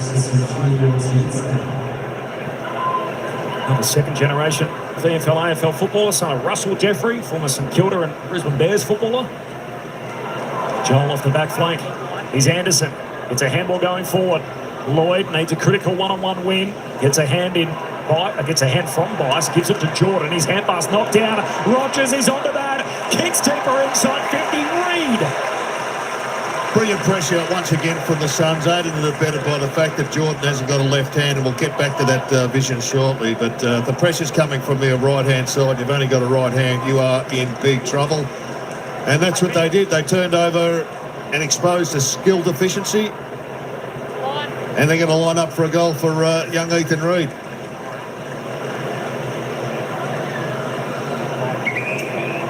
Went goalless against Richmond. Only game this year he hasn't kicked one. Ethan Reid skips in. Oh, he's kicked out to the left. It's a behind. There's a couple of misses to the left now for the Suns that have let the Swans off the hook. Jared will be, next year I think we'll be enhancing the Tasmanian Devils Academy down in Tassie. We might get you there as the keynote speaker first day about using your left and right foot, or your non-preferred. More than happy. Oh, Bice goes bouncing away. Didn't come back to him. Graham to Flanders, hand pass away to King. Still inside the attacking arc. Right bottom had it for it, caught cold. Miller got it out with the Swans. No whistle. And Bice gets a second goal at clearing out of defence and finds Campbell. Well, that was much better than his first attempt, Corps, as they go to the far side. Nervy moments. The Sydney Swans. There's Campbell to McInerney, trying to get it back to Campbell. Good chase from Ainsworth. And now Grundy walks into the 3-man tackle. The big ruckman's been decapitated. It was Rioli that had to jump to get that high. Gee. Jared, so just under 3 minutes to play. If the Swans can somehow find a way to kick a goal, give them a tiny bit of momentum to stay in contact in going to this last quarter. Rao hurriedly kicks down the wing. Bounces up for Walter, gives a handball away to Rogers, who's off and running. And gee, they look so spectacular when they're out like this, as Miller picking it up around his bootlaces, gives it away to Rogers. Can kick back inside the forward arc here. Leaping for it, Reid slips through his hands and Roberts is tackled. Just leave the football left. Well-deserved massage there for Humphries, who we've spoken about. He's really lifted though. I mean, when you've got Rao's having his lowest rated game in 4 years. So he's a non-event at this stage, and they needed someone to lift. And the youngster, Bailey Humphries, has done exactly that. And that's a scary thing, because I doubt that he's going to continue that form. He's going to have an impact at some stage, Rao. He's just had the 10 disposals, Jared, so spot on. He normally has that per quarter. Yep. Rice off the back flank. Collins with the fist. Campbell sees it out. What a turnaround in this game, Nicky Dell. So 29 down to 17 up. It's been amazing. And we spoke about it in the first quarter. It ended up being a 4-goal margin at quarter time with that late goal.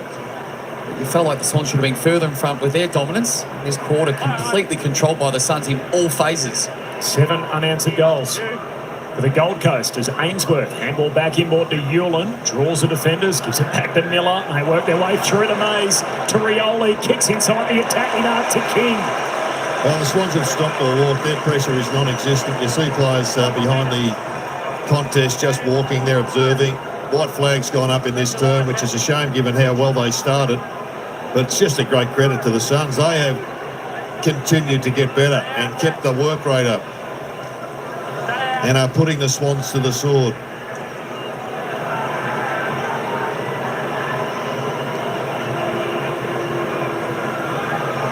Ben King on his way in. That's good. And we've got a new Coleman medal leader. And the Suns have 8 on the bounce. Well, when you don't apply pressure on the ball carrier in the initial contest, good luck to you defenders. They are helpless behind the football. Ben King is far too fast and read the play too well to be able to defend this. So there's no pressure at the ball. It's bobbling around, one handball, but at the bottom of the screen, Ben King being mashed up by Blakey. That's a training drill. That is untouched going inside your forward 50. But on the other hand, that's just fantastic. Overlap run, create the angles. Really use the football as good as anybody in the competition. That's just a layup.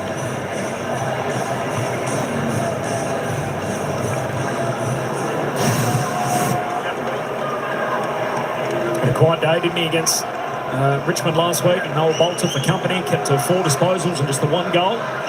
Big 3 today, as you can see on the bottom of your screen. And he's now top of the tree among goal kickers in the league through 7 rounds.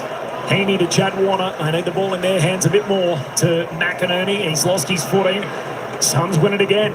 Here's Weller. Got it from Rao. Kicks to half forward. Bouncing footy. Gonna smother that Melican. Fighting through the tackle, young Graham. He's held up. It's funny, just the eye test. You put the stats aside just for a moment. This quarter, the intensity at the ball carrier from the Gold Coast Suns has been through the roof. And then in defence, they look calm. They look stable behind the football. They've just dominated. Rao sends a dangerous ball inside, and Ethan Reid shows us what he can do. Oh, he hasn't done that yet. Trust me, this kid's going to have a lot more tricks in his kit bag. He's going to be wowing crowds for a long, long time, this young fellow. What a treasure bag that Damien Hardwick has got. He may well have been right. 80% of his premiership team was already there when he took over. Well, he's 15 centimetres taller than Rampy. You think about, we spoke about Walter and then what this guy could be. That's a formidable duo for the football, plus Ben King. Runs a 5.56 2K, which is ludicrous. 5.56. Here's Ethan Reid on his way in to make it 9. His kick fades to the left. The Gold Coast Suns blue chipper. That's why that mouth guard is that colour. Ethan Reid. A 24-point advantage for the Gold Coast Suns. They have come from behind. They have gone not just level with the Swans, but right on past them. They've kicked the last 8 in the game. It's the Suns by 4 goals at 3-quarter time.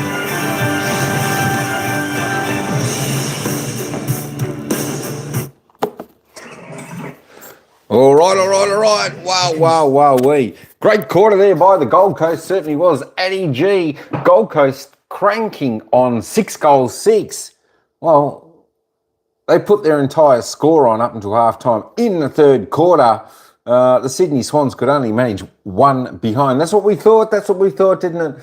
Well, guys, that's what we thought. If the Gold Coast Suns just get it right, fix a few things up, they can get up and do the Swans today. That's what we thought, because the Swans were playing pretty good. But the Suns game has lifted 12-12-84. The Gold Coast Suns now lead 24 margin on the Sydney Swans, 9-6-60. It's just a matter of, will the margin continue? Will the Suns keep playing in this fashion, or will the Sydney Swans shut them down a little bit like they did in the first 2 quarters? I'll tell you what, it's going to be an interesting final quarter. But as I said, it's a pretty hot day up there. Maybe that's taken its toll on Sydney Swans a little bit. 27 degrees, I think I heard them say. That's hot in anyone's language, playing footy, my gosh, running around. Let's have a quick look at the goal scorers, because that's changed a little bit. There's a few more goals being put on in that 3rd term. Have a look at this. Gold Coast Suns, 3 goal scorers, all with 3 goals. Jed Walter, Ben King, Bailey Humphrey, all with 3 goals apiece for the Suns. Dan Rioli up to 2. Ben Long is the only single goal scorer there. Sydney Swans, the Chad Warner, that is, he's kicked 2 with Braden Campbell, Corey Werner with 1, Hayden McLean, Laddams, Jordan and Isaac Heaney, single goal scorers. Let's just see where the count goes now. Johnny Noble still in front on 22, top on the table. He's having a good game, I tell you what. They're like good pick up there for the Suns, getting Johnny Noble. Justin McInerney, 21 for Sydney, tops the Sydney table. Jake Lloyd, Matt Roberts on 19. 3 of the top 4 all coming from Sydney in the possession getters out on the ground. Tell you what, Jared Witts is having a cracking game, isn't he? The big man for these Suns, the big ruckman. 17 touches, wow, wee. 8 kicks, 9 handballs, 2 marks. He's had a tackle. He's had 5 clearances, the big man, 20 hit-outs. He's having an absolute ring-a-ding-ding game. Chad Warner up to 16, 5 clearances, a couple of goals for him. Daniel Rioli, I tell you what, he lifted in that third term, didn't he? I tell you what, up to 14, 2 goals. He was pretty quiet up until half-time, but he certainly lifted well. There we go. Let's just roll down this because we are going to be back for the final quarter action coming up. Not too far away. There we go. James Jordan only on 9 there for Sydney. Ben Patton just on the 8. Brody Grundy. Brody Grundy's trying his best out there. He's just had the 9 touches. Only the 1 kick, 8 handballs, 3 clearances, 20 hit-outs. Jared Witts, I think, may have his measure today. There are your possession getters. Let me just roll this back up. Take that back over there. Look at that. We are within under 2 minutes. There we go. M. King, how you going? Go Suns, go Cats, go Hawks. You got 3 teams. You cheering on 3 teams. There we go. I tell you what, you've got. They're your tips for today. All right. There we go. Yeah, I think the next game is actually should be just about ready to start. But that's one game I won't be able to cover. That is, of course, Carlton and Geelong, and of course. They are nearly 5 minutes into the first quarter over there at the MCG. Carlton taking on Geelong. Carlton 1 behind, Geelong 1 straight goal, 6. So it's the Cats leading over there by 5 points. Whew. Should be a good game. That should be a good game. But yeah, I do expect Geelong to come out on top there. Of course, the next game we're going to be covering will be coming up at about 4:45 p.m. Melbourne time. Of course, that's Hawthorn taking on West Coast, Marvel Stadium. I think Hawthorn should have a pretty, they should have a pretty comfortable win in that one. But yeah, the next game is going to be interesting, Carlton-Geelong.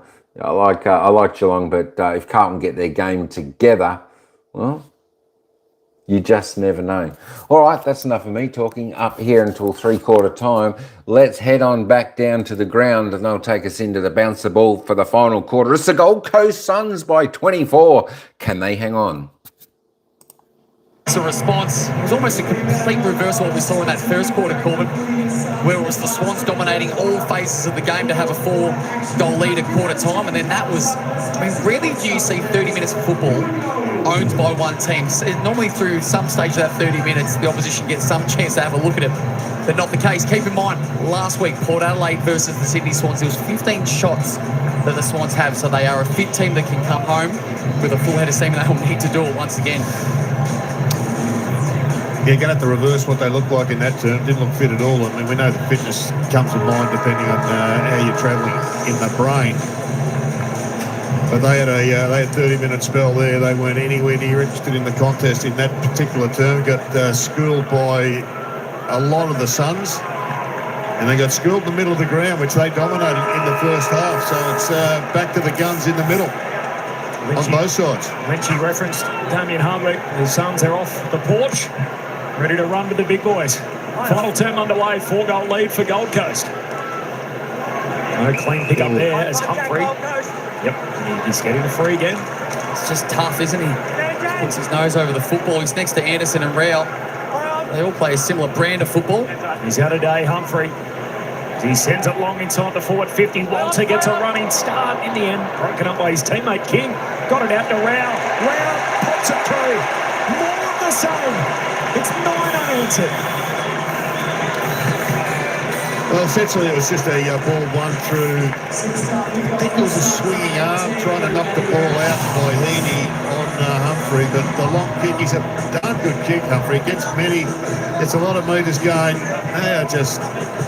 They're just a powerful force. They're all jumping at the same ball. It's like the kick in the schoolyard back when that was in vogue. And they're not only winning it in the air, that was a great give by Ben King to get it out the rail. reversal of roles. Just the position of Rail here.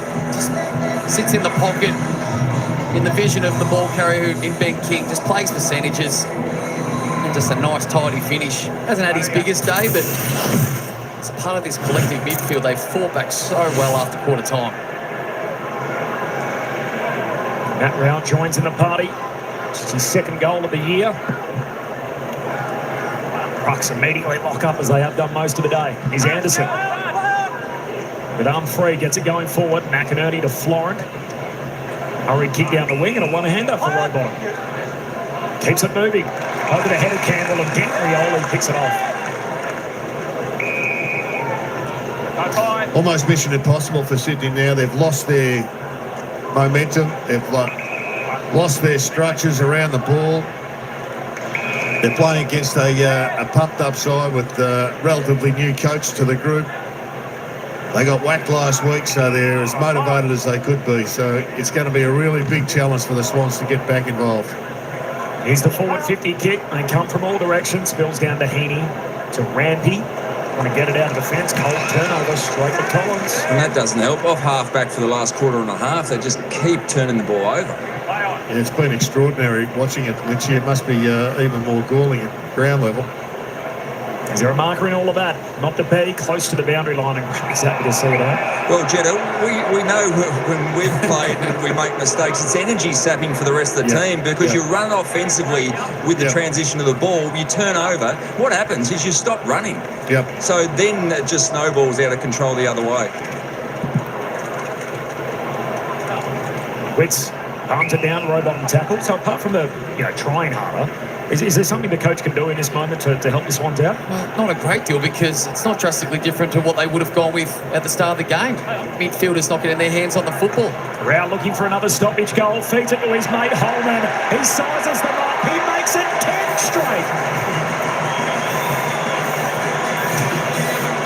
Well, this game appears, Lynchy, to have just swung on clearance. The Swans killed them in clearance, particularly centre clearance in the first quarter and then first half. And it's just been a role reversal in this second half. Yeah, absolutely. And the Swans will be really disappointed after a strong clearance display last week. Their issue was conversion to get off to a flying start. And let's be frank, I mean, the Gold Coast were reactive. They were slow. They've been able to turn things around. And as we've just touched on before, great sign of maturity to turn it around. And sometimes the game is just really simple. And the boys are spot on. Lynchy is spot on. It's just based around clearance and field position. So here's the last 10 goals. You don't often see that in the modern game, and you definitely don't often see that against the Sydney Swans. They started with the two before half-time to Waldo. They were, one was half there, the other one wasn't there as free kicks, but you've just got to be stronger. Chad Warner to Rowbottom, shoots a handball forward in hope. Rioli to Weller and now to Mac Andrew. Up over halfway. Going to turn him inside out. Graham gets a bit of support. Jeffrey, he can send it back up front again. Is there an 11th? Oh, it's a big kick. He wants to make it so.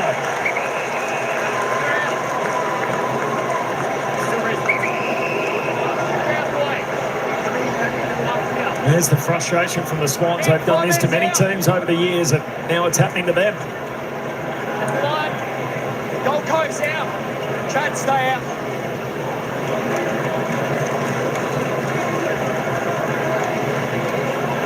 Big contested grab, and now for the finish. King with 3 as he moves in. The Gold Coast have 11 unanswered goals. Yeah, he may end up with a very significant bag if the pressure just diminishes even further from Sydney. It's got to an all-time low that we've seen from Sydney over the last few years, this last quarter and a half. Been statuesque in various spots. McCartan tried to do the right thing, taking the front spot. The height is really worrying, the height of this bloke and the athleticism. And he just fed out on it. It's always a combination of both. So if you have to lean into one or the other, is it more good Suns or bad Swans while this is happening? I think you've got to say it has to be a combination. But the Swans' pressure dropped off dramatically after half time, but the Suns just got a hunger for it, got a taste for it, and saw a soft kill, and they're taking it now. Pretty scary stuff, what they're able to deliver when all their young stars up and going. Rao took on the tacklers and lost. There's a critical win. This young bloke Cleary's been good. He's one of the few positives to come out of the game now that it's fallen away for Sydney. Tobias now over to McInerney, just out of reach, collects, snaps. Oh, mishit that. Laddams turns boundary line. Handball to turn over. And Rioli getting it out of defence, but Bice has a chance to do it again. The Albury Tigers, the Ovens and Murray League, Riley Bice. To full forward. Andrew looking to spoil. Heaney trying to make something happen at the fall of the ball and throw a blanket over 10 of the net. Just going back to that last kick of McInerney's, it just wasn't good enough. You just can't throw the ball on your boot like that. He wasn't under any pressure. His kicking efficiency hasn't been anywhere near up to speed. He's won the ball, he's worked hard enough, but he's got to get better at the kick. Cleary has his kick smothered. The Suns with numbers back. Weller, get out of here, kick straight to Lloyd.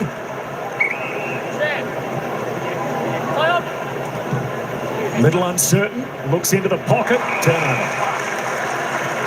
And Weller goes bounding away with it. Hand pass inside, trying to connect with Noble. Back the other way goes Rowbottom. Hand pass to Corey Warner. He decides to have a look himself and he's missed the whole set. Well, yeah, it was okay to have a shot. The leads were coming at him, but they had defenders on them. It's a really poor execution. Sums up probably their last 2.5 quarters. So they had 12 clearances in the first quarter of the Sydney Swans. They've had 12 since then. That has just emphasised the dominance and the ability for the Suns to change their game. Sydney keep it in the front half here. Jordan away to Rampy. Inside the attacking arc, hands on it from McLean. Not quite the finger tipper. Heaney goes and gets it. Rioli's got him. 11 straight goals in the game for the Gold Coast, from 29 down to now 42 up. Completely flipped that run starting just before half-time. It's been all the Gold Coast after the main break. Then Patton's picked up a calf complaint. There's an injury list as long as your arm at the Sydney Swans. That without 7 or 8 of their best 22 today. Weller clearing, rebound 50. Out towards half-back, and Robertson, Lloyd in the tangle, free kick for the Swan. Compare that to the Gold Coast, by the way. They've got only 3 on their injury list. I'd love to say your best ability is availability. Kicks inside 50 and Holman takes an intercept. Those 7, I know they were a grand finalist team last year, so it's always significant, but there's some very, very good players that are missing today from a Suns perspective. I mean, Errol Gould's possibly in the top 5 in the competition. We've spoken about his ball use for years. They've got quite a few. But they have scored 1 point since late in the second term. This has been a great turnaround from the Gold Coast, but terrible drop-off from the Swans. So rare that we say that about Sydney teams. I completely agree with you, Lynch. I also don't want to take anything away from the Suns. I mean, they've had a fantastic start to the year. Then the conversation said, yeah, but who have they beaten? And were those teams in good form? This was, I think, their biggest challenge of the year. They've still got 14 minutes to play, and they've got to play it out. But they've had to respond, particularly off that first quarter as well. Just their second home game. The cricketer fixture they should have played here in opening round, and of course, the Cyclone Alfred, that game's been postponed. Floating somewhere in round 24. As Noble on the back of the free kick goes long for King, carries the pack. There's the All-Australian back pocket. And Blakey comes wide to Warner. It's one thing they could probably tidy up is those inside 50th entries. They've often got 2, if not 3, launching at the football. Not a great deal of separation. Jordan's handball out of play. Throw it in. Just the wins they do have so far this year. They beat the Eagles by a big number, the Gold Coast Suns. Wins over Melbourne at the G, Adelaide by a fingernail at home. It was a great game. And then the North Melbourne win during gather round. Del, you're in the coaching business these days. What would be upsetting Damien Hardwick so much there at the moment. I'm looking at the scoreboard thinking you're pretty happy with the proceedings. I reckon it's the umpire's been a couple of times, which is probably frustrating. He wants it all to go his way. He's got to find something because everything else is going pretty much to plan. Suns look corridor. Jeffrey finds Ainsworth, who takes the mark. That's one of the more damaging kicks in footy now. If you can come out one side and then open the ground up by hitting a midfield target. He's been a weapon off the back flank. Joel Jeffrey looks for their blue chipper in Reed, and Lloyd floats through, takes the intercept mark. Short kick to Roberts. They haven't opted to use their sub either, so we'll keep an eye on that. Chad Warner to centre half forward from McInerney to Campbell. He gets a run up. He gets back onto his left side, pulls the trigger but misses. Probably their best ball movement piece, even though it's reasonably controlled and slow since half time. That one for Sydney. Any movement on Connor Butterick from what you can see down there, Lynchy? No, not as yet. He was warming up just before half-time. He looked like he was pretty keen to get out there, but no movement as yet. You'd think he'd be getting the dressing gown off shortly. Great player at emerging player Connor Butterick. Had 2 ACLs. Nice to see him get a run at it. He's got to wait his turn, though, today as the Sun for the first time this year. That's 50, yeah. Kept coming over the mark. No complaints there, Jared? No, not for me. I think the Swans defenders have had their hands in the air too often today, pleading innocence when they've been guilty. Kind of sitting next to the great Alex Rings. Well, you just see there, he went over the mark by 1.5 metres. This bloke is improving. He really is starting to, after a few wobbly weeks in front of goal last year, he's starting to become a real threat.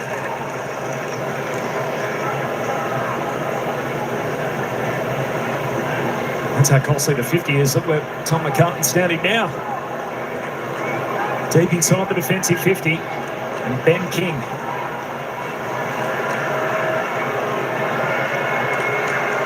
Trots in. Drop punt. He's got it. He's got one for the thumb.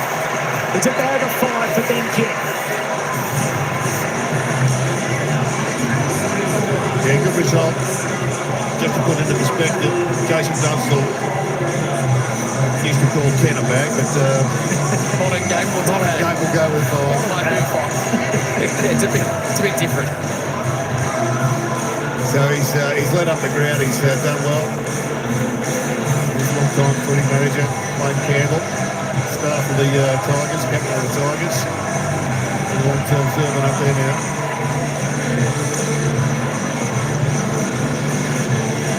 For Ben King, so extends his lead top of the Coleman medal list. Gets him to 23, so he's 3 clear of the rest. Now, we'll all look at his goals and what he's done for the year in the Coleman medal race, but I've loved the way he's launched at the football. He had a really quiet week last week that you mentioned, Corbs, but he's just continued to jump at the football and he's got his reward. 4 disposals last week, 5 goals today. He was very quiet. Reid doing some of the rucking against Laddams. Flanders passing through, saw Connor Butterick was about to come into the game, and he's... Yeah, I reckon there was a clerical error. It was about to go on for Jake Rogers, and Wayne Campbell ran up to the interchange bench to grab the form, but he was a little late, so they're just reworking things at the moment. Running out of minutes. Try and get a look in.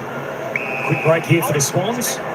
Hayden Cleary locked his game. Jared, and the free kickers, the Magnets being spun here late in the piece. Blakey's forward. Now this is going to make a certainty of it. And it might have been a 50 against Mac for a little mouthful on the way past. The run of goals ends at 12. And once again, a centre clearance. Come on, Mad Mac, settle down, mate. You're well and truly on top. Been a lot of goals from centre clear. Definitely a grab of the jumper there and a grab of the arm. And it is rule go-to number 1 for forwards now, just body into the defender and they instinctively grab the body.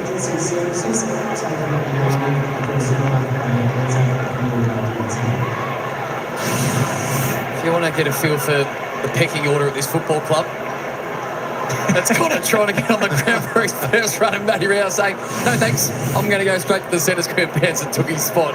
He had to go back and put the shirt on, so there has been a clerical error. We'll try to get to the bottom of it and let you know. Poor Connor. Game number 41 for him today for the 24-year-old. He's had a couple of ACLs, academy product. His dad, by the way, look at this kid go. come back to that. There's a daring kick inside the forward 50, goes very deep. Oh, and in the end, King inadvertently softens it out of play. Connor Butterick, son of Craig, who played for Glenelg. He was also drafted to Sydney, so he spent time on their list in the early 90s. Never ended up playing the league game, but see Connor building them up now on the glitter strip. He's Hayward, middle of the ground. He's tackled by Jeffrey.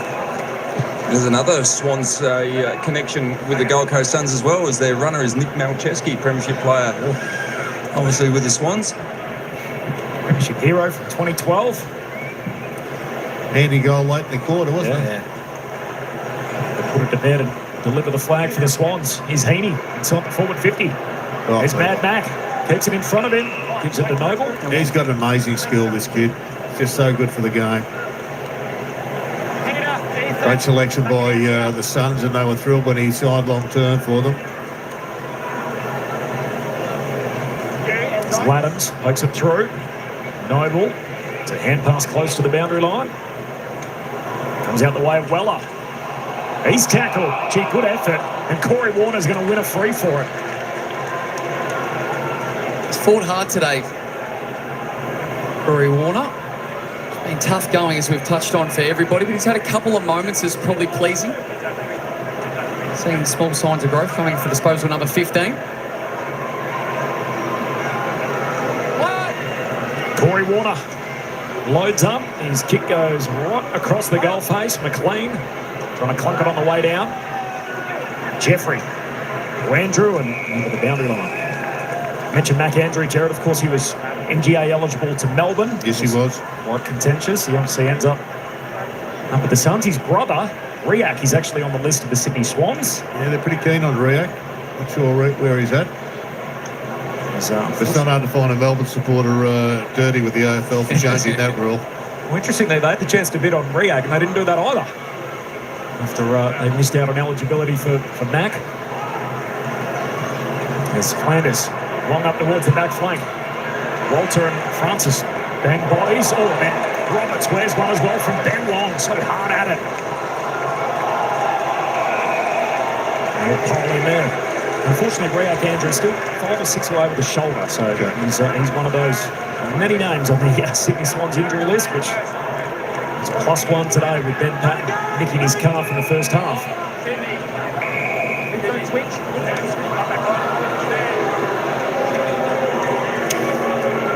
One of the more baffling elements to the game is the ruck work. Laddams. As Andrew had a fair play on it. To Powell. Now to Rioli. Decides against kicking it. Goes back to his fellow recruit in Noble. And to Weller. It's been highly spoken about, those two inclusions, but just the speed and the ball use it now gives the Suns off that half-back line. Looks completely different to previous years.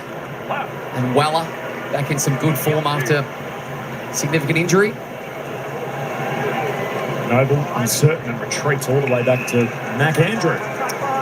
So Noble's had 27 and Rioli's had 20. Rioli's still also going at 92% by foot, just to speak about that ball use and how important it is. Ainsworth goes straight down the pipe. Rao will take the one-hander. Roberts to Cleary. Now to Chad Warner. Sydney go deep inside the forward arc. Blakey down there. Andrew looks to spoil. Blakey outnumbered, but wins the battle and kicks the goal. He's second. Yeah, it's been an interesting move, this one, by Dean Cox to put the Lizard forward. He wasn't having his greatest day across the half-back line, but Aaron Francis was going pretty well. So he's moved to the centre half-back. We saw him in that last contest get a spoil away. And yet the Lizard, he's had kicked 2 goals in this forward half. There's a lot of people who'd like to see the Lizard play in the front half.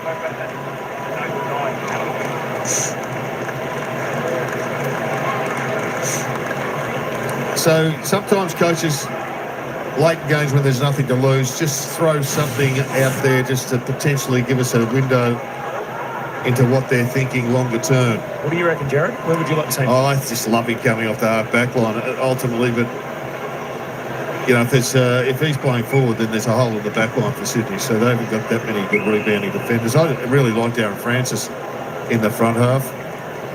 Dean Cox clearly convinced that it's not McCartan anymore. Yeah.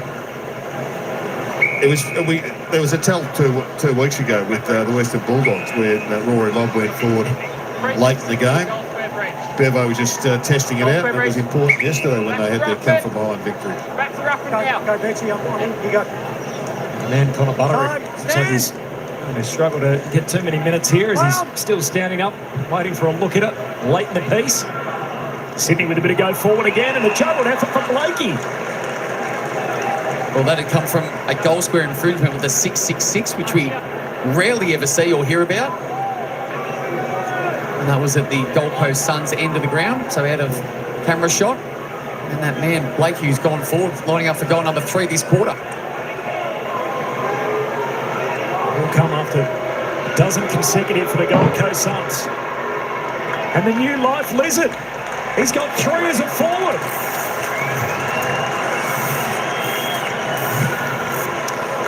We can't do much more than go forward and kick 3. And the Lizard's giving somebody a bit of a barking too. Not sure whether that was friend or foe, but he's certainly given Mac Andrews a bit of a run around. And when he started at the Sydney Swans, started at half forward and then went up onto the wing as well before going back. Yeah, so they he's couldn't find a spot for him, really. No, absolutely. He was in and out of the twos and settled him across half back line.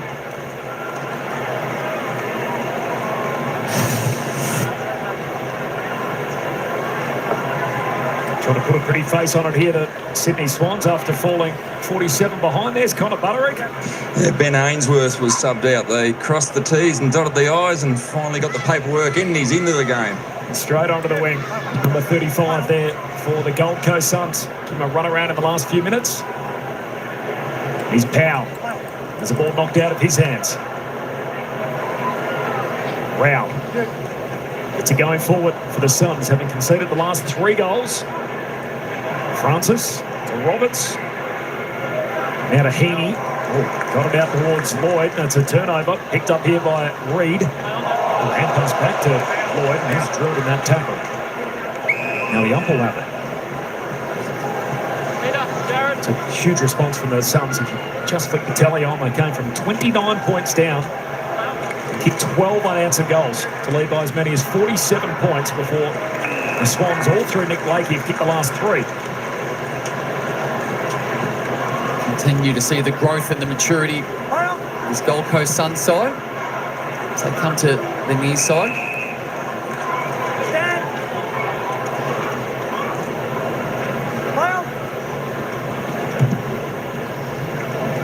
Jeffrey sends it inside the attacking arc.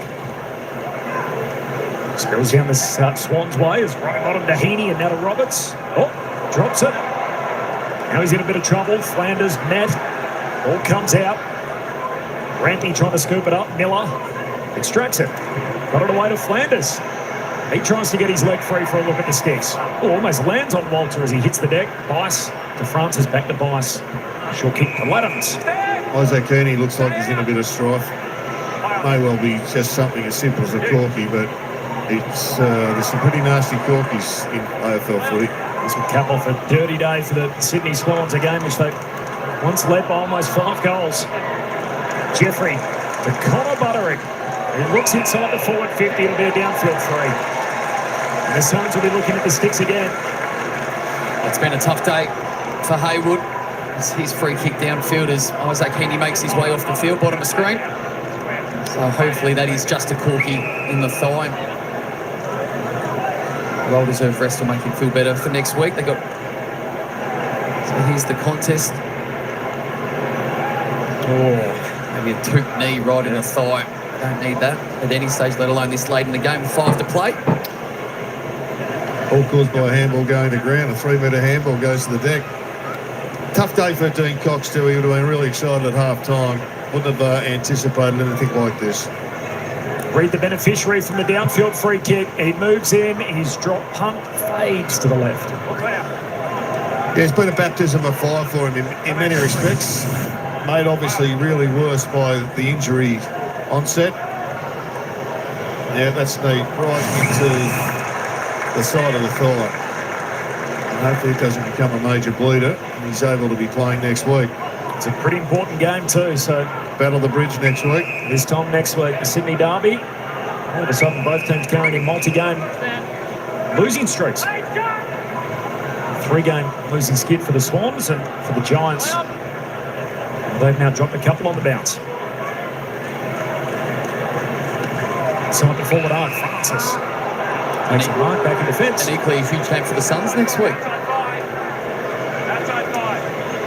Got the team up the road at the Gabba. That's going to be an interesting battle. It's going to be a ripper. They were fantastic yesterday, the Brisbane Lions against the Saints. It's a true Sunday nighter too, so under lights, public holiday on Labor Day in Queensland Monday week. Also in the NRL next week, and they have that magic round. The teams meet in one city in Brisbane, so it'll be a busy weekend. Up in Queensland, there's Powell on the intercept to Rogers. Hand pass inside to Miller. Handball out further wide, gives it to Holman. Back over the top to Rogers. Takes on the tackler. Gives it back to Holman. Treats again. Flanders will load up from 51 out and will land top of the square. Reed competes. Down to Humphrey. Hooks on his fourth. And the celebration is well and truly on for the home team. We don't want to harm the Tigers. It's a really good goal by this bloke. He's going to be a super player. He already is a super player, but just consistency for him. But the reason he gets his opportunity, and as I said, I don't want to harp on it. I'm going to give him one ball up. Justin McInerney, he's just got to get better than this. He works hard, but his kicking efficiency is well and truly not up to standard for somebody that the Swans are hoping will become a top-line player. Yeah, his turnover rate is way too high. He's running at 44% statistically, but he's made a couple of really bad turnovers that have cost goals, like that one.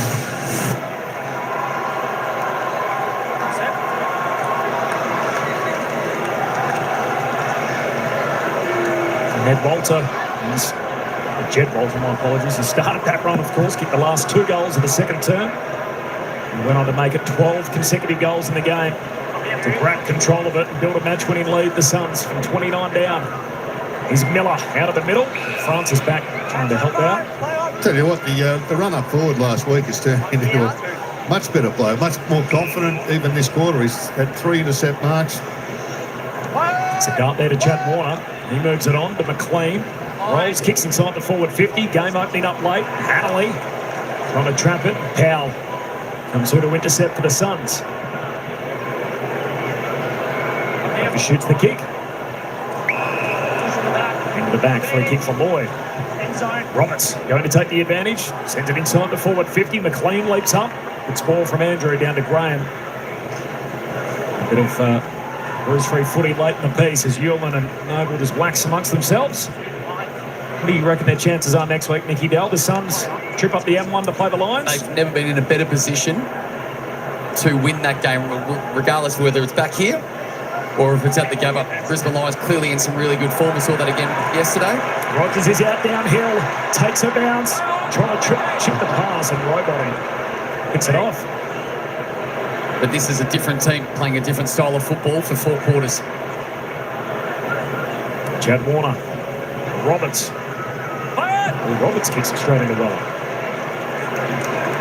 Back the other way, the Suns go. Flanders to Miller, heads inside 50, over the head of Ben Long. He's still a chance out the back. Collects, rolls onto the right boot. He'll be able to hook it goalward. He's put so much on it. Behind. Oh, there's the row bottom. Head knock late in the piece. Friendly fire into the back of Chad Warner.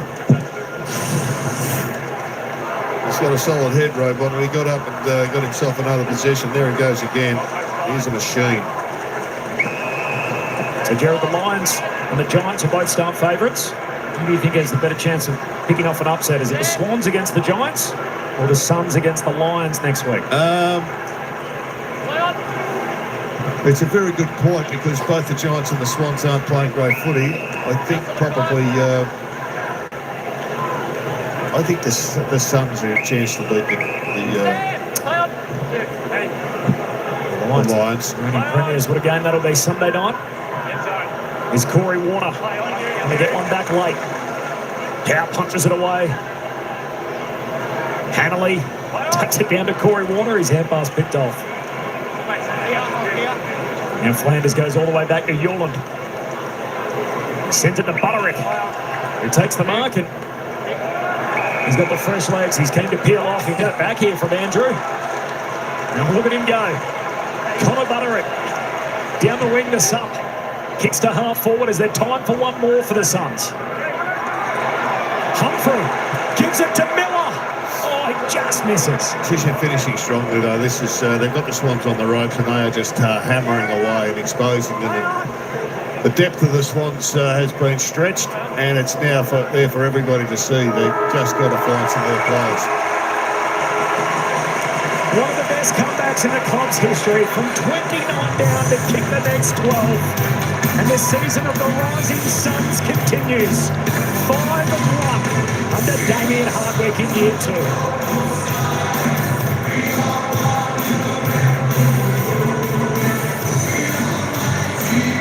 29 points down, time on in the second term. They rattle off the next 12 goals to lead the game by as many as 27 points. In the end, they go on to win by 38. The Gold Coast 17-15, 1-17. Too much for last year's grand finalists, the Swans 12-7-79. Yeah, you can't be anything but impressed by this young Suns. They were smashed early. The Swans are up and about, here to make a statement. But they just couldn't go with them after half-time, Bell. They came out, totally restructured their centre stuff, got their hands dirty, and the Swans fell away like a pack of cards. 63-point turnaround after quarter time. It was all about the Sydney Swans in that first quarter at the 4-goal lead, which they absolutely deserved. And then since then, and whatever Damien Hardwick said, the lead has changed. It was significant where they controlled the majority of the last 3 quarters for a really comfortable victory. Let's head down to Alistair Lynch. Thanks, Colvin. We'll just give Bailey half a second to drink. They were pretty trying conditions out there today. It's very dry throat weather, but we're used to it, which is nice. So we're going to open a little bit there towards the end. Well, tell us about that, because you look like you were reactive and really sluggish out the blocks. Yeah, I think we probably need to work on that. We've probably had a slow start the last couple of weeks. But yeah, I think we get going after half-time and then, put them to the sword a bit. And what was the message from Dimmer at half-time? You're probably lucky to get those 2 late goals going into half-time to give you some momentum. Yeah, it was just about contest and taking your moment. We had too many players let down their moments. So, the second half was all about moments and putting your head over the ball. And your game, that's the highest rated game of your career with 4 goals and 17 touches. You must be rapt with the way things are panning out. Oh, yeah, especially after last week. I couldn't touch the ball, so to respond like this, I'm pretty happy, yeah. So what you put in place during the week? Was it all about just recovery and resetting? So what'd you do? Obviously recovery and making sure my body's right, but my main focus going into this week was showing up at the contest inside forward 50 and winning ground ball. So I lacked that last week and, I wanted to do that this week. I mean, you've only been around the club a couple of seasons, but I'm sure this is probably one of the better wins you've been a part of. 29 points down and then run away with a 7-goal victory. Yeah, 100%. Swan's obviously a great outfit, so to win that one's pretty special. And tell us about this midfield that you're starting to be a part of. You know, we look and think Rao and Anderson and Miller will do the job. You must be proud to be able to contribute in there on a much more regular basis. Yeah, 100%. Obviously, they're great midfielders, but to get in there a little bit more, obviously I got to thank Took and Rowley for letting me in there, because they could probably do the job, but we've probably done that the last couple of years of just had them and rely on them, and it's let us down a little bit. But so to get in there, me and Will Graham, a couple of CBs and stuff, it's pretty cool. And what did they call you? The Bash Brothers, you and Will? Yeah, me and Will. Dimmer calls us the Bash Brothers. I don't know why, but it's just all about contest for us too. Oh, well, you're doing it really well. Tell us about, you look like you've changed your body shape. Must have been a big pre-season that's put you in this position. Yeah, I went to America and did a training camp at Exos, so a couple of the young lads So that was pretty cool, just to learn about my body a little bit more and how to use it when I need it. Last year I lacked a bit of speed, so went to work on my speed and my endurance, and it's paying off a little bit, but there's still plenty of the season to go. Nice. You reckon they could help me out in the postseason? Congratulations on a great game and one of the great wins, well done. Thank you very much. What a day he had. Bailey Humphrey ends up kicking 4 goals, including one absolute roost for the... All right, folks, there we go. The Gold Coast Suns, they did it. They overran the Sydney Swans. They were dominant in the second half. Of course, coming up for a good clash, I think it is. The Q Clash, I think that's what it's called, with Brisbane next week. Should be an absolute ring-a-ding-ding game, that one. But the Gold Coast Suns certainly got their mojo going again in that second half. Kicking in the final term, 5 goals, 3. Of course, the Sydney Swans, 3 goals, 1. Absolutely fantastic. If you look at the second half, the Gold Coast actually put on 11 goals, 9. The Swans could only manage 3 goals, 2. That's how good, that's how dominant the Gold Coast were. Great to see them performing well. I tell you what, it is a tough, it's a tough ask to go up to People's First Stadium there on the Gold Coast and beat the Gold Coast Suns, no matter where they are on the ladder. They always seem to play really, really good there. That is for sure. Let's just one last swing and have a look at the goal scorers for the match. Of course, Ben King, he kicked a handful today. He kicked 5 for the Gold Coast. Bailey Humphrey 4, Jed Walter 3. Dan Rioli chipped in with 2. Matt Rowell, Ben Long, Nick Holman also kicked singles. For Sydney, Nick Blakey, the Lizard, well, they put him from up back to up forward. He kicked 3 goals. They might play him up there a little bit more often, I would suggest. Chad Warner with 2, Braden Campbell 2, Corey Werner, Hayden McLean, Peter Lanners, James Jordan, Isaac Heaney, all singles. The disposal getters on the ground, only one topped the 30 today, and that was John Noble of the Suns. He topped it with 30. Justin McInerney, 29 with Jake Lloyd, 29. There we go. Matty Roberts on 28. Luke Miller was the next best on 24 for the Gold Coast Suns. So the Suns actually, they like to share the ball around, and I think all players did their role today. There are your stats for your players today. We're just going to roll through this. Let me just double check on the other game. Let's have a quick roll of the team stats. Just having a look. Well done to everyone in the poll. 80% went for the Gold Coast Suns. And of course, the other game being played so far over there at Marvel Stadium between Carlton and Geelong. Carlton 4-4-28, leading the Cats 3 goals, 2-20. 7 minutes into the second quarter over there, so that's going to be a fantastic tight game there if anyone's listening to that. But my next game coming up, of course, is going to be Hawthorn and the West Coast Eagles over there in Melbourne at Marvel Stadium. So that should be a fantastic day. Not a bad day here in Melbourne though, 14 degrees. A little bit chilly, but a little bit mild. Still not too bad, but they are playing under the roof, so the roof is closed there at Marvel Stadium.